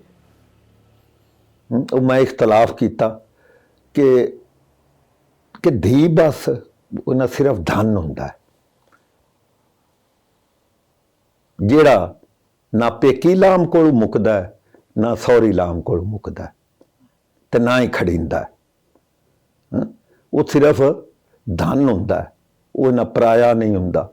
ਉਹ ਅਗਾਂ ਜਾ ਕੇ ਵੀ ਪੇਕੀ ਲਾਮ ਵਾਸਤੇ ਵੀ ਉਨੀ ਹੀ ਉਹ ਇਹਨਾਂ ਬੇਲੀ ਫਾਇਦੇਮੰਦ ਹੁੰਦੀ ਹੈ, ਉਨਾ ਹੀ ਇਹ ਉਹਦੇ ਵਾਸਤੇ ਉਹ ਇਹਨਾਂ ਬੇਲੀ ਰਾਹਤ ਤੇ ਆਸਾਇਸ਼ ਹੁੰਦੀ ਹੈ, ਤੇ ਅਗਲੇ ਘਰ ਵਾਸਤੇ ਵੀ ਹੁੰਦੀ, ਜੋ ਸਿਰਫ ਧਨ ਹੁੰਦਾ। ਤੇ ਉਹ ਬੇਬੇ ਨੇ ਮੈਨੂੰ ਉਹ ਨਾਲ ਦੱਸੀਆਂ ਹੀ ਸਾਰੀਆਂ ਗੱਲਾਂ, ਜੋ ਧੀ ਤਾਂ ਉਹ ਨਾ ਪੁੱਤਰਾ ਚੁੱਲ੍ਹੇ ਦੀ ਆਸ ਹੁੰਦੀ, ਤੇ ਜੇ ਚੁੱਲ੍ਹੇ ਦੀ ਆਸ ਮਰ ਗਈ ਤਾਂ ਸਭ ਕੁਝ ਮਰ ਗਿਆ। ਤੇ ਇਸ ਵਾਸਤੇ ਉਹ ਫਿਕਰ ਨਹੀਂ ਕਰਨਾ, ਜੇ ਧੀ ਅੱਲਾ ਦਿੱਤੀ ਤੇ ਪੁੱਤਰ ਵੀ ਦੇਸੀ ਉਹ ਸੀ ਦੇਣਾ। ਮੁੜਾ ਅਲਹਮਦੁਲਿਲਾ 3 ਧੀਆਂ ਅੱਲਾ ਪਾਕ ਨੇ ਦਿੱਤੀਆਂ, 2 ਪੁੱਤਰ ਦਿੱਤੇ, ਤੇ ਅਲਹਮਦੁਲਿਲਾ। ਬਸ ਮੈਂ ਤਾਂ ਆਨਾ ਕਿ ਮੇਰੀ ਮਾਂ ਦੀਆਂ ਤੇ ਪਿਓ ਦੀਆਂ ਸਾਰੀਆਂ। ਉਹ ਅਕਸਰ ਮੇਰੇ ਕੋਲ ਸਵਾਲ ਹੁੰਦੇ ਨੇ ਨਾ ਕਿ ਤੁਹਾਡੀ ਆ ਜਿਹੜੀ ਸ਼ਖਸੀਅਤ ਹੈ ਇਹ ਕੋਈ ਨਾ ਡਿਵੈਲਪ ਕਿਵੇਂ ਹੋਈ।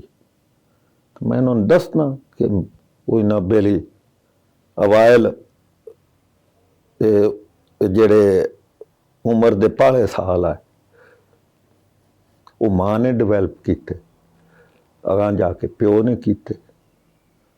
ਤੇ ਬਾਕੀ ਫਿਰ ਬੱਚਿਆਂ ਦੀ ਮਾਂ ਦਾ ਵੀ ਇੱਕ ਆਪਣਾ ਇੱਕ ਕਿਰਦਾਰ ਹੁੰਦਾ। ਉਹਦਾ ਤਾਂ ਆਪਣਾ ਉਹ ਤਾਂ ਮੈਂ ਆਣਾ ਕਿ ਮੈਂ ਬਹੁਤ ਹੀ ਬਲਕਿ ਉਹ ਨਾ ਬੇਲੀ 2 ਸਾਲ ਹੋ ਗਏ ਨੇ, ਉਹ ਨਾ ਮੇਰੀ ਸ਼ਾਦੀ ਨੂੰ 50 ਸਾਲ ਹੋ ਗਏ ਸੀ। ਮਾਸ਼ਾਅੱਲਾ। ਹਾਂਜੀ, ਉਹ ਗੋਲਡਨ ਜੁਬਲੀ ਹਾਲਾਂਕਿ ਸਾਡੇ ਕੋਲ ਨਹੀਂ ਉੱਥੇ ਮਨਾਉਂਦੇ। ਮੈਂ ਉਚੇਚਾ ਉਹ ਜਨਾਬੇ ਲਈ ਉਹਦਾ ਇੱਕ ਫੰਕਸ਼ਨ ਕੀਤਾ, ਸਾਰੀ ਬਰਾਦਰੀ ਨੂੰ ਸੱਦਿਆ। ਮਾਸ਼ਾਅੱਲਾ। ਹਾਂ, ਬਰਾਦਰੀ ਨੂੰ ਸੱਦ ਕੇ ਬਕਾਇਦਾ ਸਾਰੀ ਬਰਾਦਰੀ ਕੋਲ ਇਤਰਾਫ ਕੀਤਾ ਕਿ ਮੇਰੇ ਕੋਲ ਜ਼ਿਆਦਤੀਆਂ ਹੁੰਦੀਆਂ ਰਹੀਆਂ ਨੇ ਤੇ ਇਸ ਅੱਲਾ ਦੀ ਬੰਦੀ ਕੋਲ ਮੈਨੂੰ ਕੋਈ ਤਕਲੀਫ ਨਹੀਂ, ਮੈਨੂੰ ਕੋਈ ਗਿਲਾ ਨਹੀਂ ਹੈ। ਇਹਨੇ ਜੋ ਕੀਤਾ ਮੇਰੀ ਸੋਚ ਮੇਰੀ ਉਹਨਾਂ ਮੇਰੀ ਔਕਾਤ ਬਸਾਤ ਤੋਂ ਵੱਧ ਕੀਤਾ ਤੇ ਮੇਰੇ ਕੋਲ ਇਹਦੇ ਨਾਲ ਜ਼ਰੂਰ ਗਲਤੀਆਂ ਹੋਈਆਂ ਤੇ ਮੈਂ ਤੁਹਾਡੇ ਸਾਰਿਆਂ ਦੇ ਸਾਹਮਣੇ ਇਹਦੇ ਕੋਲ ਮਾਫੀ ਮੰਗਣਾ ਤੇ ਅੱਲਾ ਵੀ ਮੈਨੂੰ ਮਾਫ ਕਰੇ ਤੇ ਇਹ ਵੀ ਮਾਫ ਕਰੇ। ਉਹ ਇਸ ਇੰਜ ਦੀ ਮੈਂ ਨਾ ਬੜਿਆਂ ਨਸੀਬਾਂ ਵਾਲਿਆਂ ਬੰਦਿਆਂ ਨੂੰ ਇੰਜ ਦੀ ਮਾਂ ਤੇ ਇੰਜ ਦੀ ਬੀਵੀ ਮਿਲਦੀ ਜਿਹੜੀਆਂ ਮੇਰੀਆਂ ਸਨ। ਯਾਨੀ ਕਿ ਦੁਆਵਾਂ ਤੁਸੀਂ ਜ਼ਿੰਦਗੀ ਦੇ ਸ਼ੁਰੂ ਤੋਂ ਲੈ ਕੇ ਹੀ ਚੱਲੇ ਹੋ। ਹਾਂਜੀ, ਅਲਹਮਦੁਲਿਲਾ। ਤੁਹਾਨੂੰ ਜ਼ਿੰਦਗੀ ਦਾ ਸਾਥੀ ਵੀ ਜ਼ਾਹਿਰ ਹੈ ਦੁਆਵਾਂ ਤੋਂ ਬਗੈਰ ਤੇ ਚੰਗਾ ਨਹੀਂ ਲੱਗ ਸਕਦਾ। ਇਹ ਬੜਾ ਜ਼ਰੂਰੀ ਤੇ ਖੁਸ਼ਕਿਸਮਤ ਨੇ ਉਹ ਮਾਂ-ਬਾਪ ਜਿਨ੍ਹਾਂ ਦੀਆਂ ਬੱਚੀਆਂ ਅੱਗੇ ਇਸ ਤਰ੍ਹਾਂ ਆਪਣੇ ਮਾਂ-ਬਾਪ ਨੂੰ, ਜ਼ਾਹਿਰ ਹੈ ਜਦੋਂ ਇਨਸਾਨ ਇਸ ਤਰ੍ਹਾਂ ਦੇ ਲੋਕਾਂ ਨੂੰ ਵੇਖਦਾ ਤੇ ਦੁਆਵਾਂ ਨਿਕਲਦੀਆਂ ਨੇ ਕਿ ਕਿੱਡੇ ਸੋਹਣੇ ਮਾਂ-ਬਾਪ ਦੀਆਂ ਧੀਆਂ ਹੋਣਗੀਆਂ। ਹਾਂਜੀ, ਇਨਸਾਨ ਦੇ ਦਿਲੋਂ ਨਿਕਲਦਾ ਹੈ ਕਿ ਕਿੱਡੀ ਸੋਹਣੀ ਤਰਬੀਅਤ ਹੈ ਕਿ ਕਦੀ ਉਹਨਾਂ ਨੇ ਕੋਈ ਉਫ ਦਾ ਕਲਮਾ ਨਹੀਂ ਕਿਹਾ, ਆਪਣੇ ਜੋ ਵੀ ਹਾਲਾਤ ਨੇ ਉਹਨਾਂ ਨੇ ਗੁਜ਼ਾਰੇ ਨੇ। ਅੱਜ ਕੱਲ੍ਹ ਦੀਆਂ ਬੱਚੀਆਂ ਨੂੰ ਮੈਂ ਕਹਿੰਦੀ ਵੀ ਆ ਕਿ ਉਹ ਬੜੀਆਂ ਬੇਸਬਰੀ ਹੁੰਦੀ ਹੈ ਕਿ ਸਾਨੂੰ ਇਹ ਨਹੀਂ ਲੱਭਿਆ, ਇਹ ਨਹੀਂ, ਸ਼ਿਕਾਇਤਾਂ ਬਹੁਤ ਹੁੰਦੀਆਂ ਨੇ।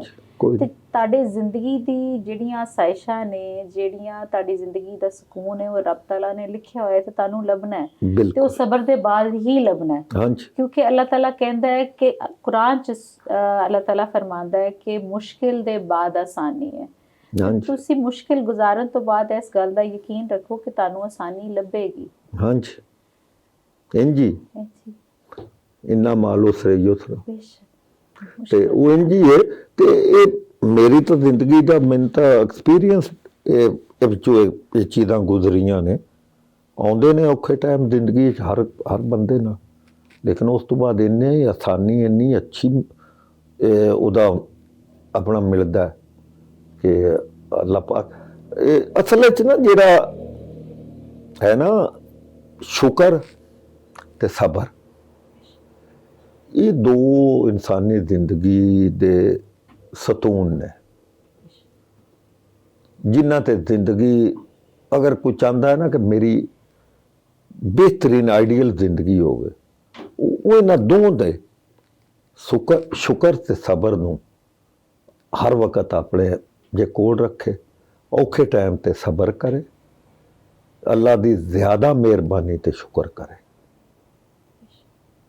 ਤੇ ਤੁਸੀਂ ਆਪਣਾ ਬਿਲਕੁਲ ਆਪਣੇ ਉਹ ਇਹਨਾਂ ਕਦੀ ਵੀ ਉਹ ਇਹਨਾਂ ਬੇਲੇ ਉਹਨਾਂ ਨਾ ਦਿੱਲਤ ਉਠਾਓਗੇ ਤੇ ਨਾ ਤੁਹਾਨੂੰ ਉਂਝ ਕੋਈ ਥੋੜਾ ਬਹੁਤ ਹੀ ਤੰਗੀ ਤਕਲੀਫਾਂ ਜ਼ਿੰਦਗੀ ਦਾ ਹਿੱਸਾ ਨੇ, ਨਾ ਕੋਈ ਐਸੀ ਤਕਲੀਫ ਇੱਥੋਂ ਗੁਜ਼ਰੋਗੇ ਕਿ ਜਿਹੜੀ ਤੁਹਾਡੇ ਵਾਸਤੇ ਕੋਈ ਨਾਕਾਬਲੇ ਬਰਦਾਸ਼ਤ ਹੋ। ਕੋਈ ਗੱਲ ਤੁਹਾਨੂੰ ਲੱਗਦਾ ਹੋਏ ਕਿ ਤੁਸੀਂ ਬੇਬੇ ਨੂੰ ਆਪਣੀ ਜ਼ਿੰਦਗੀ 'ਚ ਕਹਿ ਨਹੀਂ ਸਕੇ ਤੇ ਕੁਛ ਅਣਕਹੀ ਰਹਿ ਗਈ, ਤੇ ਕੋਈ ਗੱਲ ਜੇ ਜ਼ਾਹਿਰ ਸੁਣ ਰਹੇ ਹੋਣਗੇ, ਤੁਹਾਨੂੰ ਬਿਲਕੁਲ ਸੁਣ ਰਹੇ ਹੋਣਗੇ, ਤੇ ਤੁਸੀਂ ਕਹਿਣਾ ਚਾਹੋ ਉਹਨਾਂ ਨੂੰ? ਮੈਂ ਨੂੰ ਨਾ ਜਿਹੜਾ ਮਾਂ ਨੂੰ ਆਖਣ ਵਾਲੀ ਗੱਲ ਹੈ, ਮੈਂ ਸਮਝਣਾ ਕਿ ਮੈਨੂੰ ਲੋੜ ਹੀ ਨਹੀਂ ਪਈ ਕੋਈ ਜ਼ਿੰਦਗੀ 'ਚ। ਮੈਨੂੰ ਨਹੀਂ ਯਾਦ ਕਿ ਮੈਂ ਕੁਝ ਮੰਗ ਕੇ ਮਾਂ ਕੋਲੋਂ ਲਿਆ ਹੋਵੇ। ਮਾਂ ਤਾਂ ਅਸਲ ਉਹ ਨਾਭੇ ਵਾਲੀ ਮਾਂ ਤਾਂ ਇੱਕ ਰਿਸ਼ਤਾ ਹੀ ਉਹ ਹੈ ਕਿ ਤੁਸੀਂ ਬਗੈਰ ਮੰਗਿਓ, ਬਗੈਰ ਇਜ਼ਹਾਰ ਕੀਤਿਓ ਉਹ ਨਾ ਤੁਹਾਡੇ ਸਾਹਮਣੇ ਹੁੰਦੀ। ਮਾਂ ਨੂੰ ਜਿੰਨਾ ਪਤਾ ਹੁੰਦਾ ਹੈ ਨਾ ਆਪਣੀ ਔਲਾਦ ਦੀ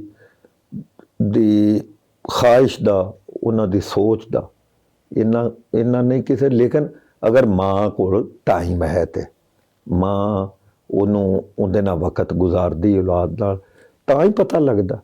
ਪਰ ਕੋਈ ਅਧੂਰੀ ਗੱਲ ਰਹਿ ਗਈ ਹੋਏ ਜੋ ਤੁਸੀਂ ਨਾ ਉਹਨਾਂ ਨਾਲ ਕੀਤੀ ਹੋਏ, ਜਾਂ ਤੁਸੀਂ ਕਹਿਣਾ ਚਾਹੁੰਦੇ ਹੋਏ ਅੱਜ, ਕਿ ਜੇ ਤੁਹਾਡੇ ਸਾਹਮਣੇ ਉਹ ਅੱਜ ਹੋਣ ਤੇ ਤੁਹਾਨੂੰ ਲੱਗਦਾ ਹੈ ਕਿ ਇਹ ਇੱਕ ਗੱਲ ਮੈਂ ਉਹਨਾਂ ਨੂੰ ਜ਼ਿੰਦਗੀ 'ਚ ਕਹਿ ਨਹੀਂ ਸਕਿਆ। ਮੈਂ ਉਹਨਾਂ ਨੂੰ ਜੋ ਮੈਂ ਮਹਿਸੂਸ ਅਜੇ ਵੀ ਕਰਦਾ, ਮੈਂ ਹੁਣ ਵੀ ਜਾ ਕੇ ਉਹਨਾਂ ਦੇ ਮਜ਼ਾਰ ਤੇ ਮੈਨੂੰ ਇਹ ਹੁੰਦਾ ਹੈ ਕਿ ਮੈਂ ਆਪਣੀ ਬੀਵੀ ਕੋਲ ਤਾਂ ਮਾਫੀ ਮੰਗ ਲਈ, ਤੇ ਕੋ ਅੱਗਾ ਪਿੱਛਾ ਹੋ ਜਾਂਦਾ ਹੈ ਬੰਦੇ ਕੋਲ, ਔਲਾਦ ਕੋਲੋਂ। ਕੋਈ ਗੱਲ ਉਹਨਾਂ ਨੂੰ ਬੁਰੀ ਲੱਗੀ ਹੋਵੇ, ਕੋਈ ਉਹਨਾਂ ਦੇ ਜ਼ਿਹਨ 'ਚ ਅਗਰ ਐਸੀ ਕੋਈ ਗੱਲ ਆਈ ਹੋਵੇ, ਤੇ ਮੈਂ ਉਹਨਾਂ ਕੋਲ ਮਾਫੀ ਨਹੀਂ ਮੰਗ ਸਕਿਆ। ਉਹ ਮੈਂ ਮੰਗਦਾ ਰਹਿਣਾ ਹੁਣ।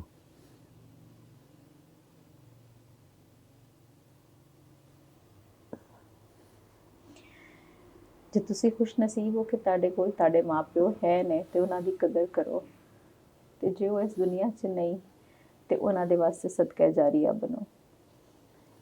ਜੇ ਤੁਹਾਨੂੰ ਲੱਗਦਾ ਹੈ ਕਿ ਤੁਹਾਡੇ ਕਿਸੇ ਇਸ ਹਾਰ ਦੇ ਵਿੱਚ ਕੋਈ ਕਮੀ ਹੈ, ਤੇ ਉਹਨੂੰ ਹੁਣੇ ਪੂਰਾ ਕਰ ਲਓ, ਉਹਨੂੰ ਆਪਣੀ ਜ਼ਿੰਦਗੀ ਦੇ ਪਛਤਾਵਿਆਂ 'ਚ ਸ਼ਾਮਿਲ ਨਾ ਕਰੋ। ਇਨਸ਼ਾਅੱਲਾ ਫਿਰ ਮਿਲਾਂਗੇ।